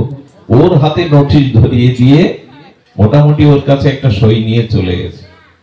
পূজারী সব বুঝতে পেরে সারা রাত রামচন্দ্রের মন্দিরে গিয়ে কাঁদল আর বলল ঠাকুর তুমি তো সরলকে ঠকাও না, সরলতা তো তোমার কি পাওয়ার, তোমার কৃপা পাওয়ার সব থেকে বড় গুণ। প্রভু সারাটি জীবন ও রঘুনাথ জানে বলে তোমার পরে ভরসা করেছে, কালকে কোর্টের দিন, কৃপা করো। কোন শুদ্ধ ভক্ত যদি ভগবানের চরণে চোখের জলে কোনো প্রার্থনা করে, এটা ভগবানের আসন পর্যন্ত টলে যায়। প্রভু কাল কিন্তু তোমাকে সাক্ষী দিতেই হবে, তুমি বলেছো তুমি জীবের সাক্ষী স্বরূপ, গীতাতে সর্বাদি সাক্ষী ভূতাম। সারা রাত কাঁদলো, আর এই সরল লোকটি ভরসা করে আছে আমার রঘুনাথ জানে। পরের দিন ভোর উঠে রান্না করে ভোগ লাগিয়ে ঠাকুরকে পোশাক পরিয়ে দিল। ঠাকুর, আজকে তুমি সাক্ষীর কাঠগড়ায়। পূজারি কাঁদছে আর বলছে, সবাই তোমার এখানে মিষ্টি আনে, ফল আনে, অর্থ আনে, আজ তোমার নামে নোটিশ এসছে। প্রভু, আজ তোমার নামে, রঘুনাথের নামে নোটিশ এসছে, তুমি ওকে রক্ষা করো। কি বলবো আপনাদের, কোর্টে দাঁড়িয়ে যখন সাক্ষীকে ডাকা হয়, রঘুনাথ হাজির হো, রঘুনাথ হাজির হো, ওদের ভাষায় বলে। রঘুপতি রামচন্দ্র এই সরল ভক্তের বিশ্বাস আস্থা স্থাপনের জন্য এই বৃদ্ধ রূপ ধরে গিয়ে বলছেন, ধর্মাবতার, আমি রঘুনাথ, আমি এসেছি। হঠাৎ জজ সাহেব তাকিয়ে দেখে পুরো এই গ্লাসটা আলোয় ভরে গেছে, একটা দিব্য গন্ধ চারিদিকে ভেসে আসছে। ওনার দিকে উনি দৃষ্টি করে, ভগবান যদি এই রূপে আসেন। কাঠগড়ায় উঠে দাঁড়িয়ে বলছেন, আপনি রঘুনাথ? হ্যাঁ, আমি সাক্ষী। আমি জানি উনি টাকাটা শোধ করেছেন। আপনি কোর্টের পুলিশ পাঠিয়ে, সেবককে পাঠিয়ে ওনার আলমারি থেকে মূল খাতাটা নিয়ে আসুন, ওখানে জমা করা আছে। কিন্তু এগ্রিমেন্ট যেটা কাগজ, তাতে উনি জমা করেননি, ঠকাবে বলে। পুলিশকে দিয়ে মহাজনের মূল খাতায় জমা দেখে মহাজনকে সাজা শুনিয়ে দিল আর বলল যে, আমরা দুঃখিত, কোর্টে আপনার মতো সরল মানুষকে আসামি করা হয়েছে। শ্মশান মানে তাকে বিদায় দেওয়ার পরে যখন কোর্ট থেকে অদৃশ্য হয়ে গেল এই বৃদ্ধরূপ রঘুনাথ সাক্ষী দিতে, তখন জজ সাহেব এই ক্লাস থেকে নেমে ওনার অবসর ঘরে গিয়ে বললেন, ওই ভদ্রলোককে ডাকো তো। ডাকার পরে বলছেন, তুমি যে রঘুনাথের কথা বলেছিলে, ইনি কি সেই রঘুনাথ সাক্ষী? বলছেন, না ধর্মাবতার, রঘুনাথ মানে আমি আমার প্রভু রামচন্দ্রের কথা বলেছি। আমার পাশে তো কোনো ব্যক্তি ছিল না। তাহলে উনি কে? হবে হয়তো আমার রঘুনাথ কৃপা করতে এসেছিল। আমার তো কোনো বিদ্যা বুদ্ধি নাই, আমার তো কোনো জনবল অর্থবল নাই, হয়তো উনি আসবে। যখনই শুনলেন আমি ওনাকে চিনি না, জজ তো, অনুভবী তো, রাত্রে স্বপ্নেতেই বললেন, জজ সাহেব, আমার সরল ভক্তের রক্ষার জন্য আজ আমি তোমার কাঠগড়ায় সাক্ষী দিতে হাত জোর করে উঠেছিলাম। তারপরের দিনই উনি পাটনার কোর্টে, এটা বিহারের পাটনায়, পাটনার কোর্টে গিয়ে উনি চাকরি ছেড়ে দিয়ে বৃন্দাবনে চলে গেলেন। উনি বলতে থাকলেন, আজ ভগবানকে আমি কাঠগড়ায় দাঁড় করালাম, ভগবান হাত জোর করে আমার সামনে কাঠগড়ায় উঠল, আমি দাঁড় করালাম। উনি এত বড় চাকরি ছেড়ে, জজগিরি ছেড়ে বৃন্দাবনে গিয়ে, বেশি দিন আগের ঘটনা না, ওনাকে তবে কি বলে ডাকতো জানেন? বৃন্দাবনে ওনাকে ডাকতো জজ সাধু। উনি জজ ছিলেন বিদায় সবাই ডাকতো বৃন্দাবনে জজ সাধু। ঘটনাটা উনি নিজে মুখে বলেছিলেন বৃন্দাবনবাসী বৈষ্ণবকে, আমার জীবনের এই জজ থেকে আজকে বৃন্দাবনের এই ধুলায় আসার কারণে যে আজ ভগবানকে আমি কাঠগড়ায় তুলেছি। আমি যেটা বলতে চেয়েছিলাম, একটু সরল হৃদয়েই ভগবান কৃপাটা করে। সরলতাই এমন একটা গুণ যেটা আমরা হারিয়ে ফেলেছি। আমরা কেউ এখন, আর সমাজটাও এখন তৈরি হয়েছে এমন করে, যেখানে সরলতা দেখাতে গেলে আপনি টিকতে পারবেন না। আপনি সরল হবেন তো শেষ হয়ে যাবেন। এরকম জানেন, রাস্তা একটা লোক পড়ে গেছে, জল পিপাসার জন্য চিৎকার করছে, কিন্তু মানুষ এখন এগিয়ে আসে না। কেন জানেন? আপনার জল পেয়ে যদি ওখানে ওখানে মারা যান, থানা এসে আপনাকে ধরবে যে আপনি কোনো কারণে ওনাকে মেরে ফেলেছেন জলে কিছু দিয়ে। মানুষ উপকারও করতে ভুলে গেছে এখন। সরলতার কোনো মূল্য, এখন যে সরল হয় মানুষ তাকে ঠকায়, যে সরল হয় তার সমাজে মূল্যায়ন করে না। সমাজ ব্যবস্থাটাও এমন হয়েছে, এখন কাউকে উপকার করতে গেলেও আপনি ঠকে যাবেন। যেন মানুষ এখন সহজে মানুষের বিপদে এগিয়ে যায় না। জল খাওয়ালেন। আমি কলকাতার একবার রেলে উঠেছি, আমার পাশে যিনি, তিনি রেলের উচ্চস্তর একজন কর্মকর্তা। উনি বললেন, আমার জীবনে সাধু এরকম একটা ঘটনা ঘটেছিল। একবার হার্টের এক পেশেন্ট যন্ত্রণায় কাতর হয়েছিল, আমি চেন টেনে ফাইন দিয়ে তাকে হাসপাতালে নেওয়ার পর উনি মারা যান। থানায় এসে আমাকে 2 দিন আটকে রাখে। আপনি তাকে এনেছেন, আপনি ভর্তি করেছেন, কি কারণে, কি? পরে অবশ্য মুক্তি পান। এই উপকার কে করতে যাবে এখন? যে সমাজটা এমন একটা জটিল হয়ে গেছে, কেউ কারো উপকার করতেও সরলতার স্থানটা নেই। এই জন্য সমাজ এত কঠোর হয়ে গেছে, সব জায়গায় নিষ্ঠুরতা। দয়া মায়া এগুলি মানুষ ভুলতে বসেছে, উপকার মানুষ এগুলো ভুলতে বসেছে। এই জন্য যত গুণ আছে তার মধ্যে শ্রেষ্ঠ গুণ হলো সরলতা। ভগবান শঙ্করের চরিত্রে এটাই আছে। এই জন্য গাও গাও সবে গৌরাঙ্গের গুণ, সরল করিয়া মন। সরলতাকেই ভগবান মূল্যায়ন করেন। আচ্ছা, ভগবান কারো বাইরের হাব ভাব দেখেন না। কে কত মালা তিলক ধারণ করেছে, কার কত বুদ্ধি, কে কার কত কণ্ঠ, কে কত ভালো বক্তা, ভগবান ভাবগ্রাহী। তিনি ভাবের দিকে তাকান, হৃদয়ের দিকে তাকান, ওখানে সরলতা গুণ আছে কিনা, ওইখানে এই গুণ আছে কিনা। এই জন্য আমাদের সরল হতে হবে। সরলতা আজ আর পাওয়া যায় না। সহজ সরল মানুষগুলিকে এখন আমরা বোকা ভেবে ঠকাতে ব্যস্ত। শুধুগণ, এই জন্য ভগবানের নামে রুচি তখনই হবে যখন কঠোরতা কপটতা আমাদের ভিতর থেকে যাবে। তবে এটি সহজে যাবে না, এটি সহজে যাবে না। আমাদের চিত্তে এতাদৃশ ভগবানের নামে নান অনুরাগ, অনুরাগ হলো না। অনুরাগ হবে কি করে? ভগবান শঙ্কর প্রায় সমাধিস্থ থাকতেন, ভগবানের দিব্য নামে তিনি মোহিত হয়ে থাকতেন। এই নামকে আশ্রয় করা ছাড়া আমাদের অন্য কোনো উপায় নেই। এই জন্য সব ধর্মেই দেখবেন স্রষ্টার নামের প্রতি, সব ধর্মেই বলেছে তার নামের প্রতি জোর দাও, তার নামটাকে সর্বদা গ্রহণ করো। এই জন্য এই হরিনাম ভগবানের নামে আমাদের রুচি একটুখানি আনতেই হবে। দেখুন, জোর করে করাটাও আমাদের, জোর করে করলেও তার ক্রিয়া হবে। ওষুধ দিতে হোক বা মিষ্টি হোক, ডাক্তার চিন্তা করে যার যেমন রুচি, একটু যদি মিষ্টি ওষুধ দিলেও রোগ সারে। আচ্ছা, এটা ডাক্তারের কিন্তু পক্ষপাতিত্ব না। কাউকে অত্যন্ত কটু তিক্ত ওষুধ দিয়ে রোগ সারাবার চেষ্টা করেন, সন্তানদের জন্য আবার ওই ওষুধের সাথে একটু মিষ্টি ভরিয়েও দিয়ে দেন। উদ্দেশ্য কিন্তু মিষ্টি বাতিত না, উদ্দেশ্য রোগ সারানো। ঠিক তেমনি আমাদের উদ্দেশ্য হওয়া উচিত আমাদের এই হৃদয়ের যে কঠিন অভিমান, অহংকার, অসৎ জ্ঞান, এইগুলি যাতে লোপ পায়। আর এগুলি যদি রুচিও না হয়, নাম করে যান, নাম করে যান। এই জন্য মহাপ্রভুর অনুভূতি হলো যে মদ ভক্ত যত্র গায়ন্তি তত্র তিষ্ঠামি নারদ। যেখানে আমার গুণকীর্তন যে ভক্ত করবে, তোমরা জানবে আমি সেখানেই আছি। তোমরা যেখানে, কারণ ভগবান নিরপেক্ষ, ভগবান অত্যন্ত নিরপেক্ষ। দেখুন, বালিকে বধ করলেন, বালি বধের আগে বালি কি বলেছিলেন জানেন? তারাকে, তার স্ত্রীকে, খুব ধ্যান দিয়ে শুনতে হবে, কথাটা খুব সিদ্ধান্তের কথা। বালিকে তার স্ত্রী বলছে, তুমি কার সাথে যুদ্ধে যাচ্ছ? আজকে সুগ্রীবের পিছনে রাম আছে ভগবান, আজকে তুমি যুদ্ধে যেও না,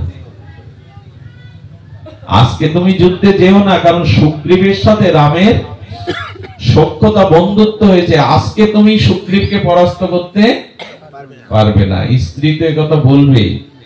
তখন বালি হেসে বলছেন, দেখো আমি যতটুকু জানি ভগবান নিরপেক্ষ, ভগবান কারো শত্রু না, কারো মিত্র না। সূর্যের আলো ভেদ করে না, তো ভগবান ভেদ করবে কেন? দেখুন এই কথার কতখানি যুক্তি। বলছেন ভগবান কারো মিত্র না, কারো শত্রু না, ভগবান সমদর্শী। কথাটা তো ঠিক, ভগবান সমদর্শী। এই জন্য ভগবান সুগ্রীবকে বান্ধব করে আমাকে শত্রু কেন করতে যাবে? এই জন্য বালির মনে এরকম চিন্তা ছিল, ভগবান কখনো শত্রুতা করতে পারে না, কারোর সাথে মিত্রতা, কারোর সাথে শত্রুতা, এটা ভগবান। আচ্ছা, এখানে আপনাদের মনে প্রশ্ন জাগছে না, ভগবান তুমি বালিকে বধ করে সুগ্রীবকে রাজ্য দিয়ে দিলে, তাহলে তোমার সমতা থাকলো কোথায়? একজনকে বধ করে আর একজনকে তুমি তার অধিকার ফিরিয়ে দিলে। দেখুন, এখানে বুঝবার জিনিস হলো ভগবানের এখানে সমতা আছে, সমতাকে তিনি হারাননি, সমতা হারাননি। এই জন্য যখন উনি বালিকে বধ করলেন, তখন বালি বলছেন, প্রভু মানুষ পশুকেও বধ করে, সামনাসামনি স্বীকার করে, আপনি পেছন থেকে বধ করলেন আমায়। এই প্রশ্নের উত্তর কি দেবে ভগবান? আপনি সম্মুখে তো বধ করতে পারতেন আমায়, পেছন থেকে আমাকে বধ করলেন। এই আপনার নিরপেক্ষতা, এই আপনার করুণা। ভগবান যখন এসব শুনছেন তখন রামচন্দ্র উত্তর দিয়েছিলেন, বললেন, প্রভু আমরা কিষ্কিন্ধার বানর জাতি, আপনি পশু মেয়ে আমাকে এইভাবে পেছন থেকে হত্যা করলেন। তখন বললেন, বালি তুমি শোনো, আমার কারো প্রতি দেশ বা মিত্রতা নাই। বলে, এই তো বললেন আপনি আমার ভাইয়ের বন্ধুত্বে ভাইকে আপনি আমাকে পরাস্ত করে ভাইকে সব দিয়ে দিলেন। বললেন, সমান তো এইটুকুই, তুমি সুগ্রীবের রাজ্য স্ত্রী কেড়ে নিয়েছিলে, আমি তোমার কাছ থেকে সেটা কেড়ে নিয়ে ওকে দিলাম, এটাই তো সমতা। যার বস্তু তাকে দিয়ে তো সমতা। তুমি তো জোর করে কেড়ে নিয়েছিলে, তার রাজ্যকে, তার স্ত্রীকে জোর করে কেড়ে নিয়েছিলে, আমি তো সমান করে দিলাম যে ওর বস্তু ওকে ফিরিয়ে দিলাম। আচ্ছা বালি, তোমার যদি মনে হয় তাহলে আমি তোমাকে এক্ষুনি আবার জীবন ফিরিয়ে দিচ্ছি, বাঁচতে চাও? দেখুন ভগবানের নিরপেক্ষতা কি। আমি এই মুহূর্তে তোমাকে আবার পুনর্জীবন দিচ্ছি। বালি তখন রঘুপতি রামচন্দ্রের চরণ দর্শন করে, আচ্ছা দেখুন ভগবানের যদি পক্ষপাতী থাকতো তাহলে সুগ্রীবকে যখন রাজ্য দিল, সেনাপতি কাকে করলো জানেন? যুবরাজ। এই বালির পুত্র অঙ্গদকে যুবরাজ করলো সুগ্রীব। আচ্ছা সুগ্রীবের পুত্রই তো উত্তরাধিকারী, যুবরাজ হওয়ার অধিকারী ছিল, তাই না? কিন্তু রাম ভগবান কাকে যুবরাজ করলো? অঙ্গদকে, বালির পুত্রকে। বালি বলছেন, প্রভু অঙ্গদের মধ্যে আমার মতো অবগুণ নাই। প্রভু রামচন্দ্রকে দর্শন করে তার কৃপা মনে করে ওর ভিতরে তখন বিবেক ফিরে আসছে যে আমি ছোট ভাইয়ের স্ত্রীকে, ছোট ভাইয়ের সম্পদকে জোর করে ক্ষমতার বলে হরণ করে নিয়েছি। ভগবানকে দর্শন করে তখন তার হৃদয়ে বিবেক জেগে উঠেছে। আর এই বিবেক জাগাতে বললেন, বালি তুমি যদি চাও, দেখুন নিরপেক্ষ না হলে কিন্তু রামচন্দ্র ভগবান অঙ্গদকে যুবরাজ করতেন না, কোনদিন করতেন না। আর বালিকেই তখন বললেন, আচ্ছা চিন্তা করুন তো, বালি যদি রাজ্যে বেঁচে থাকতো রাজ্য পেত, কিন্তু ভগবানের শ্রীহস্তে, ভগবানের সম্মুখে বালি প্রাণ ত্যাগ করে কোন রাজ্য পেল? বালি গেল কোথায়? বালির গতি কি হলো? ভগবান তাকে তার নিজের স্বরূপ ধামে নিয়ে নিলেন। এটা ভগবানের পক্ষপাতিত্ব। বালিকে বধ করে চিরদিনের মতো তার নিজ ধামে বালিকে নিয়ে দিলেন, পুত্র অঙ্গদকে যুবরাজ করলেন, আর বললেন আমি তোমার প্রাণ ফিরিয়ে দিতে পারি, চাও? বললেন, প্রভু যুগ যুগান্তর যোগী ঋষি মুনিরা তপস্যা করে মৃত্যুর সময় তোমাকে ধ্যানেও পায় না, আর আমি তো চোখের সামনে তোমাকে দেখছি। যুগ যুগান্তর তপস্যা করে মৃত্যুর সময় ধ্যানেই পায় না যোগী ঋষি, আর সম্মুখে রাজি বলেছেন তুমি দাঁড়িয়ে আছো। প্রভু আমি গঙ্গার তীরে তোমার চরণে, তোমাকে দেখতে দেখতে মৃত্যু কার হয়।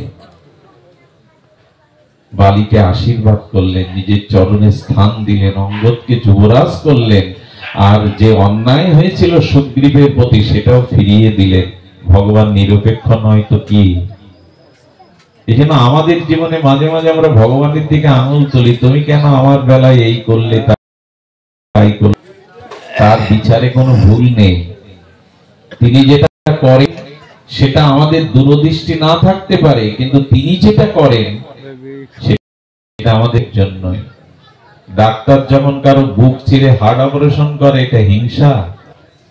কারো বুক চিরে ছুরি দিয়ে বুক চিরে দেওয়া, রক্তারক্তি করা, এটা বাইরের হিংসা। কিন্তু ডাক্তার যখন এটা করে তখন এটা করুণা, এটা কৃপা, এটা না। তো ভগবান আমাদের জীবনে যা করছেন তার পেছনে কোন একটা মঙ্গল কারণ আছে, এটা ভেবে নিলে মনে শান্তি আসবে। বিনা কারণে কিছু হয় না জগতে। কোন কার্য হতে গেলে তার পেছনে কারণ লাগে। আচ্ছা এই যে আমার গায়ের উন্নি বস্ত্রটা, এর কারণ তো সুতা। সুতা ছাড়া কাপড় হবে? কোন কারণ ছাড়া জগতে কোনো কার্য সংগঠিত হয় না। তো কারণেরও কারণ ভগবানের দিকে যদি কারো দৃষ্টি থাকে, সরল প্রাণে যদি তার দিকে দৃষ্টি থাকে তো জানবেন আমাদের জীবনে যা কিছু ঘটছে তার পেছনে কোনো না কোনো মঙ্গল আছে। তবে হ্যাঁ, এই ঠকার পরে, কষ্ট পাওয়ার পরে যদি শিক্ষা না নিয়ে আবার সেই ভুল করি তাহলে কিন্তু আর ক্ষমা হবে না। এখন দেখুন, বিভীষণ যখন আশ্রয় নিল রামের চরণে, বললেন প্রভু ও যদি কালকে রাগ করতো, ওরা যদি আপনার চরণে শরণান করে আবার ওর জগতে, পাপ জগতে ফিরে যায়। রামচন্দ্র কি বলেছিলেন জানেন? আমার কৃপা পেয়ে, আমার নাম, আমার প্রেম ভক্তি পেয়েও যে আবার বিষয় বাসনা ভোগে পাপে লিপ্ত হয়, শোনো, সে পুনরায় আমাকে এসে আর আমার কৃপা পাওয়ার যোগ্যতা হারিয়ে রাখে, হারিয়ে ফেলে। এই জন্য আমাদের কিন্তু হরি নামে কৃপা হতো, ভগবত কথায় আমাদের প্রেম ভক্তি পরীক্ষিতের মতো হতো, কিন্তু এখান থেকে ফিরে গিয়ে আমরা আবার ধুলা কাদা অপরাধ গুলো জড়িয়ে পরে আবার আসি। এই জন্য হয় না, দেখতে পাই না। তো ভগবান সেখানে বললেন যে দেখো, আমার চরণে যে একবার আসে, আমার নাম যে একবার গ্রহণ করে, আমার হরি কথাকে যে একবার ভালোবাসে, জানতে হবে তারা সাধারণ নয়। কারণ লঙ্কায় তো অনেকেই ছিল, শুধু বিভীষণ একা এলো কেন? এই গ্রামে তো অনেক মানুষ আছে, সব এখানে নেই। দেখুন, এই পাপড় ভাজা খাচ্ছে, কেউ ক্যারাম খেলছে, এই কথাগুলো কিন্তু তাদের কানে যাচ্ছে। আর এখানে কোনো হই হুল্লোড় সামাজিক অনুষ্ঠান হচ্ছে না, ঈশ্বরের কথা হচ্ছে।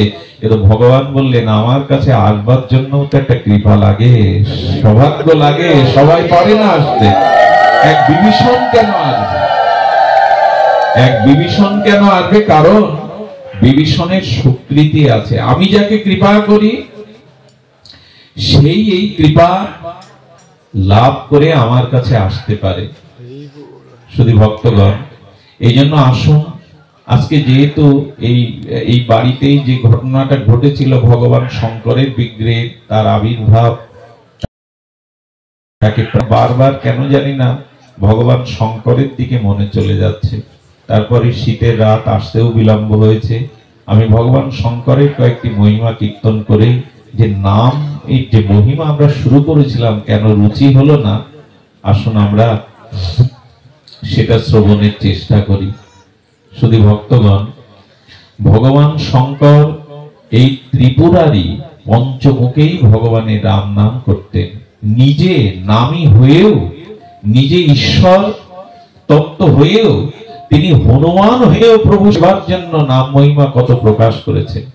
আপনাদের মনে আছে একবার রামচন্দ্রের যেদিন রাজ্য অভিষেক হয় বনবাস থেকে ফিরে, সেদিন বিভীষণ লঙ্কার অত্যন্ত মূল্যবান রত্ন দিয়ে একটা মালা করে প্রভুর কাছে এনেছিলেন। তো ধ্যান দিয়ে শুনুন। তো সবাই প্রভু রামচন্দ্রকে, উনি অভিষিক্ত হয়েছেন রাজ্য অভিষেকের দিনে, সবাই উপহার দিচ্ছে। আর এটা রাবণের ভান্ডারে এত, ওটা বের করে বিভীষণ চিন্তা করছে প্রভুর গলায় দেব। আর প্রভুর গলায় প্রসাদী করে, প্রভু যদি আবার একটু প্রসাদী করে আমার গলায় দিয়ে দেয়, মানে এত দামি রত্ন, বলে প্রভু তো অনেক সময় মালা দিলে আবার যে দেয় তার গলায় পরিয়ে দেয়, যদি দেয় পাওয়ার আশা করে দিচ্ছে। দিলেন রামচন্দ্রের গলায়। রাম চিন্তা করলেন এই মালার দিকে বিভীষণের বা সকলের দৃষ্টি, এটা নিরপেক্ষ জায়গায় এটা দেওয়া দরকার। নিরপেক্ষ জায়গায় মালাটা পড়লে আর কারো লোভ বা কারো আশা জাগবে না। মা জানকীর গলায় পরি, জগৎ জননী যখনও দিয়েছেন, তখন অন্যদেরও, যদি মাও তো মালা অন্যের গলে দিয়ে দেয়, সবাই মনে করছে মা ভালোবাসে বড় হনুমানকে, হয়তো হনুমানের গলায় দিয়ে দেবে। মা দেখছেন প্রভু যখন আমাকে দিল কোনো কারণ আছে, আমার গলায় রাখাও ঠিক হবে না, ভক্তই তো সমাধান, হনুমানের গলায় পরিয়ে দিল। বিভীষণের তো ভেতরে ভেতরে একটু রাগ হতে লাগলো। হ্যাঁ, হনুমানের গলায় শেষ পর্যন্ত মালা গেল।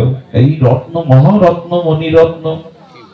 আপনারা এর পরের ঘটনা সবাই জানেন, 8 থেকে 80 যারা আছেন জানেন, হনুমান এই মালাটা দেখছে।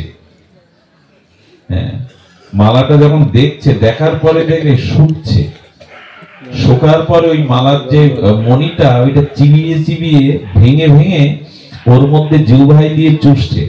এই শুকলো, দেখলো, জিভে আস্বাদন করে সেই মালাগুলো ছিঁড়ে মেরে মোটামুটি ফেলে দিল দূরে।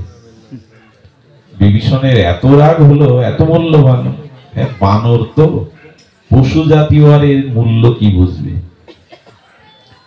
বিভীষণের এই কথাটা হনুমানের কানে গিয়ে বলল, বিভীষণজি, আপনি যা ভাবছেন তা নয়। আমি বানর হতে পারি, প্রভুর চরণের দাস। আমি কেন মালাটা ছুঁড়ে ফেললাম আপনি শুনুন আমার কাছে। দেখুন, এই হনুমান প্রভুর চরণ কৃপায় এইটুকু অনুভব করেছে, কিন্তু আমি দেখলাম এতে আমার প্রভুর নাম আছে কোথাও কিনা। যখন দেখলাম নাম প্রভুর প্রসাদী গন্ধ এর মধ্যে আছে কিনা তাও দেখিনি, কারণ প্রভু তো ওটা ওভাবে স্বীকার করেনি। বিভীষণের মনে ইচ্ছা ছিল প্রভু যদি খুলে আবার আমার গলায় দিয়ে দেয়, হয়নি। প্রভু মনে মনে ওটা গ্রহণ করেননি, এই জন্য প্রভুর প্রসাদী গন্ধ নেই। আর চিবিয়ে দেখলাম ওর মধ্যে প্রভুর নাম আছে কিনা। শুনে রাখুন বিভীষণ মহারাজ, যাতে প্রভুর নাম নাই, যাতে প্রভুর প্রসাদী গন্ধ নাই, সে বস্তু আপনাদের কাছে মূল্যবান হতে পারে, হনুমানের কাছে তার কানাকেও মূল্য নেই। যাতে আমার ভগবানের নাম, আমার ভগবানের মহিমা যাতে নেই, তাতে কানাকড়িও মূল্য নেই। দেখুন, আমরা এখানে মনুষ্য রূপে সবাই আছি, আমারও দেহ, আপনারও দুটো চোখ, কান, নাক, মুখ, দেহ, কিন্তু যার হৃদয়ে ভগবান ভক্তি নেই, ভজন নেই, ভগবানের অনুভূতি নেই, আকারে তবে আমি আপনার থেকে অনেক নিচু, কারণ আমার হৃদয়ে আপনার মতো ভগবানের কোনো স্থানই নেই। আকারে হলে কি হবে? সে শরীর মূল্যবান নয় যে শরীরে ভগবান চিন্তন, ভগবান নাম, ভগবান ভক্তি নেই। হনুমান বললেন, কানা করিও মূল্য নাই, যে বস্তুতে আমার প্রভুর নাম গন্ধ নাই, হনুমান সে বস্তু কখনো ধারণ করে না। বিভীষণ তখন পেয়ে গেছে, বিভীষণ তো বোকা না। বললেন, তাহলে তোমার শরীরে নাম নাম আছে তো, তুমি শরীরটা ধারণ করে বেঁচে আছো। হনুমান তখন সেদিন জানিয়েছিলেন, আমার লোমের দিকে তাকিয়ে দেখুন। বিভীষণ দেখছেন প্রতিটি লোমকূপের মধ্যেই প্রভুর রাম নাম অঙ্কিত হয়ে আছে। হনুমান অনুরোধিত হয়, প্রতিটি লোমকূপের মধ্যে ভগবানের দিব্য নাম ধ্বনিত হয়। মাঝে প্রয়াগ তীর্থে যাচ্ছিলেন এক মহান আচার্য, এক যুবক সন্ন্যাসী বললেন, বাবা এই বোঝ কাটা আপনার যা কিছু আছে একটু মাথায় দিন না, একটু সেবা করার সুযোগ দিন। বলে, নেবে তুমি তো চলো। উনি বটবৃক্ষের ছায় ঘুমিয়ে পড়েছেন। যেই ঘুমিয়ে পড়েছেন দেখছেন ওনার নাক দিয়ে নাম প্রকাশ হচ্ছে। কথাগুলো যারা সব সময় নামের মধ্যে থাকে তার সমস্ত ইন্দ্রিয় দিয়ে নাম ধ্বনিত হয়। তো নাক দিয়ে নিঃশ্বাস দিয়ে হরিনাম স্পষ্ট শুনছেন উনি। উনি বললেন, আমার জীবন আজ ধন্য, এরকম নামনিষ্ঠ মহাপুরুষের আমি সেবা করার সুযোগ পেয়েছি।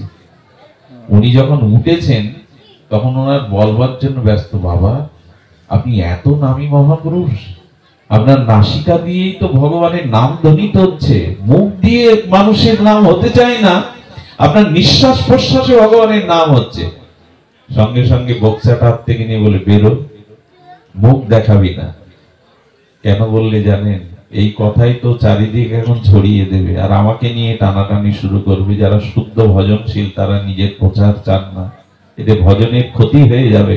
এই জন্য বললেন, মুখ দেখাবে না। হ্যাঁ, তুমি আমার নাক দিয়ে নাম শুনতে পেয়েছো, কোথায় অদ্ভুত এইসব বস্তু বলে বেড়াবে, চলে যাবে। বলে, আমি এত আগ্রহ নিয়ে বললাম, কোথায় বললে আমার উপর প্রশংসা করবেন যে ওনার নাক দিয়ে নাম বেরোচ্ছেন। এখন প্রকৃত সাধু কখনো সম্মানের কাঙাল। ওনাকে তাড়িয়ে দিলেন, কিন্তু 2 দিন বাদে প্রয়াগ তীর্থে যখন তাকে দেখলেন, কাছে ডেকে এত আশীর্বাদ করলেন, মাথায় হাত বুলিয়ে কানে কানে বললেন, কাউকে বলো না। ওই সময় তোমাকে তাড়িয়ে দেওয়ার কারণ হলো, বললে তুমি চারিদিকেই আমাকে ছড়িয়ে দিতে, কাউকে বলো না। তো নিঃশ্বাস দিয়েও নাম বেরোয়। এরা এত নাম করেছে, এদের চিত্তে এত নাম। হনুমান রাম সীতাকে বুকে দেখাবে কেন, লোমকূপে দেখাবে কেন? আরে একবার অর্জুন শুয়ে আছে, তো অর্জুনের ঘরে গিয়ে দেখা গেল অর্জুনের লোম থেকে, নিঃশ্বাস থেকে কৃষ্ণ কৃষ্ণ কৃষ্ণ এই শব্দ ভেসে আসছে। একবার বৃন্দাবনে হাল চাষ করতে গিয়ে একটা বড় কঙ্কাল পাওয়া গেল, বুকের কিছু পাঁজরের হাড়। অবাক হয়ে কৃষক দেখলো সেই পাঁজরের হাড়েই হরে কৃষ্ণ নাম লেখা। বৃন্দাবনবাসী বৈষ্ণবদের কাছে নিয়ে গিয়ে বললেন, এত নাম করেছেন উনি, নাম এত ভালোবেসেছেন, ওনার হৃদয়ে নাম অঙ্কিত হয়ে গেছে হাড়ের মধ্যে। সব কথাগুলো কি শুধু শুনবো? খাওয়া দাওয়া ভোগ বিলাস সংসার করে কাটিয়ে গেলাম, ভগবানের নাম রুচি হলো না, হরিকথাতে রুচি হলো না, তো আমাদের হবেটা কি? এই জন্য হনুমানজি ভগবান শঙ্করের স্বরূপে এসেছিলেন নাম মহিমা জানানোর জন্য, নাম মহিমা প্রকাশের জন্য। রাম নামেই তো পাথর ভাসে, রাম স্বয়ং পাথর ভাসাতে পারেনি, রাম নাম লিখে দিলেই তবে পাথর ভেসেছিল। প্রভু বললেন, এই জন্য আমার থেকে আমার নামকে বেশি শ্রদ্ধা করো, আমার থেকে আমার নামকে বেশি অনুরাগ আনো নামের প্রতি, তাহলেই নাম প্রভু কৃপা করবেন। তার সব থেকে বড় প্রমাণ হরিদাস ঠাকুর। দেখুন, বর্তমান যুগে যদি ভজন বাঁচাতে হয়, নিজেকে বাঁচাতে হয়, ব্রহ্মা পর্যন্ত তিনি নিজেকে নিয়ন্ত্রণ করতে পারেননি, নিজেকে দমন করতে পারেননি, কিন্তু সেই ব্রহ্মা হরিদাস হয়ে যখন নামাশ্রয় নিল, তখন লক্ষ্যহীরাকে কেন মায়া দেবীকেও শোধন করে নিল। যে মায়া ব্রহ্মাকেও পরাস্ত করতে পারে, সেই মায়া দেবী হরিদাসের শিষ্য হয়ে গেল। প্রভু, 3টে দিন আমার ভাগ্য হয়েছিল মাঝে ফুলিয়ায় পাঠ করতে যাওয়ার, সেই গুফাটা এখনো আছে, যে সাপটা যেখানে বসে ঠাকুরের নাম শুনতে। তো সেই ফুলিয়াতে গঙ্গার তীরে পূর্ণিমার জ্যোৎস্না রাতে মায়া দেবী অপরূপ মোহিনী রূপ ধরে ঠাকুর হরিদাসকে ভোলাবার জন্য 3টে দিন নুপুরের ধ্বনি তুলে সামনে হেঁটেছিল। হরিদাসের চিত্তে একবারও বিগলিত হয়নি, নিষ্ঠা হারায়নি। এজন্য বলেছিল, ঠাকুর আজ আমাকে শিষ্য করে এই হরি নাম দাও, যে হরি নামে ব্রহ্মাও পরাস্ত, অথচ তোমার মন টলেনি। এই নাম আর কবে রুচি হবে আমাদের? এই নাম আমাদের কবে আর এমনি অনুরাগ আসবে? তাই অনুরোধ করছি, সামনের দিনগুলি, বর্তমান সময় আমাদের হিংসা বিদ্বেষ অভাব অনটন আর চারিদিকে শুধু মলিনতা, এই অন্ধকারে একমাত্র আলো হলো ভগবানের নামকে গ্রহণ করা। এই নামে আমাদের রুচি হোক, এই নামই আমাদের আশ্রয় হোক। আমি পূর্বেই বলেছিলাম শুরুতেই যে ভগবান শঙ্কর এই নামের মহিমায় একটা জিনিস অর্জন করেছেন। এটা আজকে অনুষ্ঠানে একটি সার সিদ্ধান্ত, সেটি হলো, লক্ষ্য করুন, আচ্ছা ভগবান শিবের কপালে কি দিয়ে বেরোয় এখান থেকে আজ্ঞাচক্রে? অগ্নি। উনি কামকে পুড়িয়ে দিলেন, আজ্ঞাচক্রেতে তপতেজে অগ্নি বেরোয়। ভগবান শিবের ললাটে আজ্ঞাচক্রে আছে অগ্নি, আর মাথায় আছে গঙ্গা। আগুন আর জল একসাথে থাকে? থাকে কি বাবা? কিন্তু ভগবান শঙ্কর বললেন, এই জীবনটা আগুনের তাপও আছে, আবার জলের শীতলতাও আছে, দুটোকেই নাও, একটা নিতে যেও না। সুখটাকে নাও, দুঃখটাকেও নাও, তাপটাকেও নাও, আবার গঙ্গার শীতলতাকেও নাও। তো বলছেন ভগবান তুমি একসাথে ধারণ করেছো। আবার লক্ষ্য করুন, ভগবান শিবের উপরে চন্দ্রশেখর নাম, অর্ধচন্দ্র আছে, চাঁদ আছে। তো চাঁদ থেকে কি ঝরে? সুধা ঝরে। ওই যে ওর স্নিগ্ধ জ্যোৎস্না কিরণ না, ওতে সুধা আছে, শীতল করে দেয়। বনস্পতি ক্ষমতা ঔষধি গুণ বাড়িয়ে দেয়। এবং মায়েদের গর্ভে সন্তান থাকাকালীন শুক্লপক্ষে সন্তানের বৃদ্ধি পায়, কারণ ও বনস্পতির কাজ করে। ঔষধি গুণ ওই স্নিগ্ধ মানুষের গায়ে লাগালে দেখবেন স্নিগ্ধতা শীতলতা আসে। এই জন্য চাঁদের আর এক নাম সুধাকর, ওর থেকে অমৃত বা সুধা ঝরে জ্যোৎস্নার দ্বারা। তো ভগবানের কণ্ঠে আছে বিষ, আর মাথায় আছে অমৃত। আগুন আর জল একসাথে, আর অমৃত আর বিষ কি সংকেত দিচ্ছে ভগবান শিব? সংকেত দিচ্ছে তোমার জীবনে যেমন অমৃতও আছে, আনন্দও আছে, আবার দুঃখ জরা ব্যাধি বিষও তোমার জীবনে আছে কর্মফলে। দুটোকেই ধারণ করতে শেখো, একটাকে নিতে যেও না, পারবে না। দুটোকেই নিতে শেখো। দেখুন, সম্মানটা আমাদের ভালো লাগে, অপমানটা কিন্তু গীতায় ভগবান বলেছেন দুটোই নিতে শেখো যদি শান্তি পেতে চাও। শুধু মান ভালো লাগে, অপমান ভালো লাগে না। বলো ঠাকুর অপমান চাই কে? অপমান কেউ চাই? বলো অপমানটাও খুব আমাদের জীবনে অপমানের খুব দরকার, কেন জানেন? কোন মানুষের চরিত্র সংশোধনে আপনি 100 বার উপদেশ দিলেও চরিত্র সংশোধন হবে না, কিন্তু সেই মানুষ যদি কলঙ্কিত হয়, অপমানিত হয়, ওই অপমান তার চরিত্রকে দ্রুত সংশোধন করে দেয়। ওটা দরকার বলেই ভগবান দিয়েছে। 100 বার উপদেশে যার চরিত্র শুদ্ধ হয় না, অপমান কলঙ্কের দ্বারা দ্রুত মানুষ শুদ্ধ হয়। এই জন্য ভগবান বলেছেন, শিব ঠাকুর বলেন, বিষও নাও অমৃতও নাও। তোমার জীবনে যেমন তাপও আছে, শীতলতাও আছে, দুটোকেও নাও। আচ্ছা, কি অদ্ভুত দেখুন, শিব ঠাকুর আর কিছু পাননি, গলার ভূষণ করেছেন সাপ। ফণিভূষণ, তিনি ফণিকে ধারণ করেছেন। ভগবান বললেন, তোমার জীবনে যে কাম ক্রোধ আছে বিষাক্ত সর্পের মতো, ওদেরকে ভূষণ করে নাও, অলংকার করে নাও। কামকে কৃষ্ণ সেবায় লাগাও, ক্রোধকে ভক্ত বিদ্বেষী জনে ক্রোধ লাগাও, আর লোভকে সাধু সঙ্গ হরি কথাতে লাগাও। অর্থাৎ যে জিনিসগুলো ক্ষতি করবে তাকে তুমি নিয়ন্ত্রণ করো। আচ্ছা, এই সব গুণগুলো ভগবান শিব কোথা থেকে পাচ্ছে শোনো। আচ্ছা, মা পার্বতীর বাহন কি? দুর্গা সিংহ। আর ভগবান শিবের বাহন বৃষ, ষাঁড়। দুটো এক জায়গায় থাকবে? বাঘের সামনে গরু বা ষাঁড় থাকবে? তো শেষ করে দেবে। তো দুটো যে দুটোর জায়গায় আছে, কেউ কারোর ক্ষতি করছে না। ভগবান বললেন, তার রহস্যটা বলছি শোনো, তোমরাও পারবে। দুটো পরস্পর বিরোধী বস্তু সহাবস্থানে তুমিও রাখতে পারবে। তার বিদ্যাটা ভগবান শঙ্কর আমাদের জানাচ্ছেন। ওখানে সিংহ আক্রমণ করছে না, বৃষকে আক্রমণ করছে না। আর ভগবান শিবের মহিমাও অনন্য। যেদিন বিয়ে করতে যাবেন, সেদিন ভূত প্রেত নিয়ে চলো। বরযাত্রী তো সব ভালোরা যায়, ভূত প্রেত কে নেয়? গরিবরে কে নেয়? তো ওরা আমার সাথে যায়। আচ্ছা, ষাঁড়ের পিঠে উঠে যাচ্ছে। নারদ বলছে, মামা, হেলিকপ্টার সাইকেল চালিয়েও জন মজুরি খেটেও যারা খায়, বিয়ের দিন একটা গাড়ি ভাড়া করে, তুমি সেই ষাঁড়ের পিঠেই উঠে চলেছ। আসলে ওটা ষাঁড় না। ভাগবতে বলেছেন, বৃষ হলো ধর্মের মূর্তি। বিষের কটা পা? 4টে পা। তো আর ধর্মেরও ধর্মত্ব কাম মোক্ষ। বলে সংসার যদি করতে চাও, বিবাহ যদি করতে চাও, তবে ধর্মের উপরে থেকে সংসার করো, নাহলে জ্বলে পুড়ে মরবে। ধর্মকে আশ্রয় করে সংসার করো। বিবাহ করতে হয় সংসার ধর্মকে আশ্রয় করে করো, না হলে যাবে। এই জন্য ভগবান শঙ্কর বৃষের উঠে উঠে, তার মানে তিনি বলছেন, ধর্মকে আশ্রয় করে সংসারে প্রবেশ করো। কাম কামনার জন্য সংসারে প্রবেশ করলেই ধ্বংস হয়ে যাবে। আচ্ছা, এতগুলো গুণ মহিমা বৃষ আর সিংহ এক জায়গায় আছে। আচ্ছা, গণেশের সন্তানের গলায় কি আছে? ওনার গলায় সর্প আছে। আর গণেশের বাহন কি? ইঁদুর। আর সব একসাথে থাকবে? বলেন, এখানে আছে যে কেউ কারোর ক্ষতি করছে না। ইঁদুর ভয়ে ভয়ে আছে, কিন্তু শিব ঠাকুর বললেন, সাপ ইঁদুরকে ধরবে না। সাপ আর ইঁদুর একসাথে আছে, কেউ কাউকে আক্রমণ করছে না। এর রহস্য কি? আচ্ছা, লক্ষ্য করুন, আমাদের কার্তিকের বাহন কি? ময়ূর। আর ভগবান শিবের গলায় আছে সাপ। ওখানেও তো বিপরীত।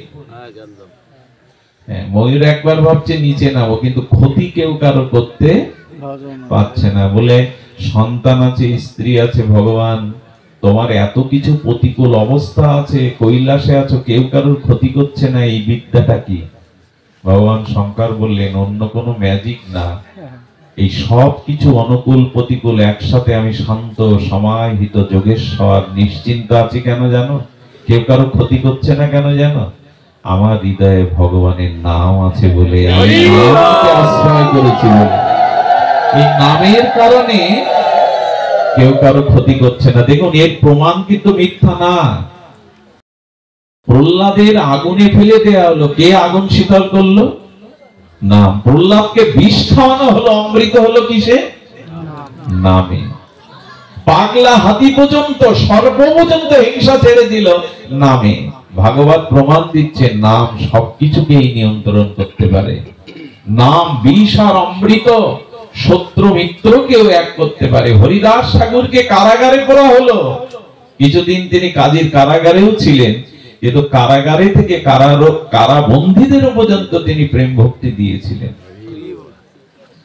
বলেছিলেন তোমরা এই কৃষ্ণ নাম নাও, এই কারাগার না ভববন্ধন মুক্ত হবে তোমরা ভগবানের নাম নাও। তো যে কোনো পরিস্থিতিতে আসুন আমরা সংকল্প করি নাম যেন বিস্মরণ না হয়, নিত্য নিরন্তর নামের মধ্যেই যেন থাকি। শুধু ভক্তগণ, শীতের রাত, আপনারা অনেক দূর থেকেও এসেছেন। আমি আমাদের এই বাড়ির যে মেয়েটা ব্রজবিধি, কি বলবো তার কথা, আপনারা তাকে চেনেন।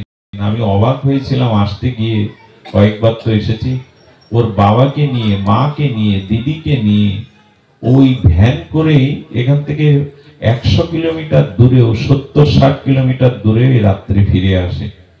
আর এই ভাগবতে যেতে যেতেই ওর চিত্তে একটা ভাবনা জাগে। অভাব অনটনের সংসারের মধ্যেও বছরে 1-2 বার আমি মাঝে মাঝে মনে করি ওর মতো হৃদয় আমারও হলো না, সাধুগুরু বৈষ্ণব ডেকে এমনি করে অনুষ্ঠান করা। আমি গ্রামবাসীকে বলবো, প্রদীপের নিচে অন্ধকার দেখায়, দূরে আলোটা ছড়িয়ে পড়ে। এই যে পলাশ গাছের তুলো যখন পাকে দেখবেন ওর গোড়াতে একটাও তুলো পড়ে না, বাতাসে উড়ে গিয়ে ফুলটা ফোটে এক জায়গায়, কিন্তু তার গন্ধটা অনেক দূরে সরে যায়। গ্রামে সাধুকে মানুষ মূল্যায়ন করে না, দূরের মানুষই তাকে মূল্যায়ন করে। তো এত কথা বলছি, ওরা ডেকে এনেছে পাঠ দিচ্ছে বলে না, দিচ্ছে এই কারণে হয়তো আপনাদের চোখে তাদের অনেক দোষ ত্রুটি ধরা পড়বে গ্রামবাসী। এটা একটা অনুরোধ করি, অনেকেই গ্রামের আছেন, একটা গ্রামে, সেই গ্রামের মাটিতে যখন কোনো শুদ্ধ ভক্তের চরণ ধুলি পড়ে, ওই মাটিতে হরিনামের, এই বাতাসে হরিনাম যতদূর যায় হরি কথা, ততদূর কোনো অভিশাপ অমঙ্গল পৌঁছাতে পারে না। আগেকার দিনে গ্রাম কলেরা ডায়রিয়া হয়ে মানুষে মানুষে মারা গেলে দেখবেন হরিনাম কীর্তন দিত যাতে বেঁচে যেত, মিথ্যা সংবাদ নয়। তেমনি কোন গ্রামে, কোন মাটিতে হরি কথা, হরিনাম যতদূর আকাশে বাতাসে ভেসে বেড়ায়, সেখানে ভূত প্রেত অপবিত্র জীবাত্মা গুলো থাকতে পারে না। অলক্ষ্যে অনেক পবিত্র মহাপুরুষের আশীর্বাদ সেই গ্রামে, সেই মাটিতে পড়ে। তাই তারা যখন এগুলি করে একটু সহযোগিতা করবেন, একটু তাদের প্রতি কৃপা দৃষ্টি রাখবেন, এগুলো হওয়া ভালো। একটা কথাও যদি মানুষের জীবনে কাজে লাগে, তবে এই অনুষ্ঠানের দ্বারা কল্যাণ নেমে আসবে। তাই ওদের প্রতি কৃপা রাখবেন, ওদের প্রতি সুদৃষ্টি রাখবেন। আর আচ্ছা, আর যেটা আপনারা জানেন, বর্তমান অনেক কথা নিয়ে অপরাধ নেবেন না, ও আমাকে নিষেধ করে দিয়েছিল, তবু বলবো, বর্তমানে এই সময় একটা অনুষ্ঠানের একটা ব্যয়বহুলতা আছে। আমি একটা অনুরোধ করব, কয়েকটা জায়গায় খালি হাতে যেতে নেই। আবার ভাববেন না আমি কালেকশনের জন্য উল্টোপাল্টা বলছি। হ্যাঁ, একটা অনুরোধ, দেখবেন কয়েকটা জায়গায় খালি হাতে যাবেন না, সেটা হলো গুরুদেবের কাছে। আর ভাগবত পাঠ শুনতে গেলে একটা তুলসী পাতা, একটা ফুল, একটা ফল, একটা অর্ঘ্য, একটা টাকা নিয়ে গেলেও যে কয়েকটা জায়গায়, সেটা হলো বন্ধু দর্শনে, সাধু দর্শনে, রাজ দর্শনে আর ভাগবত শ্রবণে। এই 4টে জায়গায় খালি হাতে যেতে নেই। ভাগবত শুনলে যে দক্ষিণাটা দিতে হয়, সেটাই অনুষ্ঠানের জন্য, ওদের এই অনুষ্ঠানের আয়োজনের জন্য আপনারা কিঞ্চিত, আমার খোকনদা, দীপকদা, আনন্দদা যাচ্ছে, ওদের কাছে ভাগবত প্রণামীটা করুণা করে আপনারা যদি যার যেমন যতটুকু সামর্থ্য দিয়ে দিন। আসছে একটা নিমন্ত্রণ, আসছে 27 অগ্রহায়ণ 13ই ডিসেম্বর শুক্রবার সন্ধ্যা 7:30 আমারই আসবার কথা আছে। সেটি আপনাদের সবার নিমন্ত্রণ, উৎসবাঙ্গন, দুনিয়া ঘরা, মনিরামপুর, যশোর, আমাদের নিকুঞ্জ কর্মকারের গৃহে।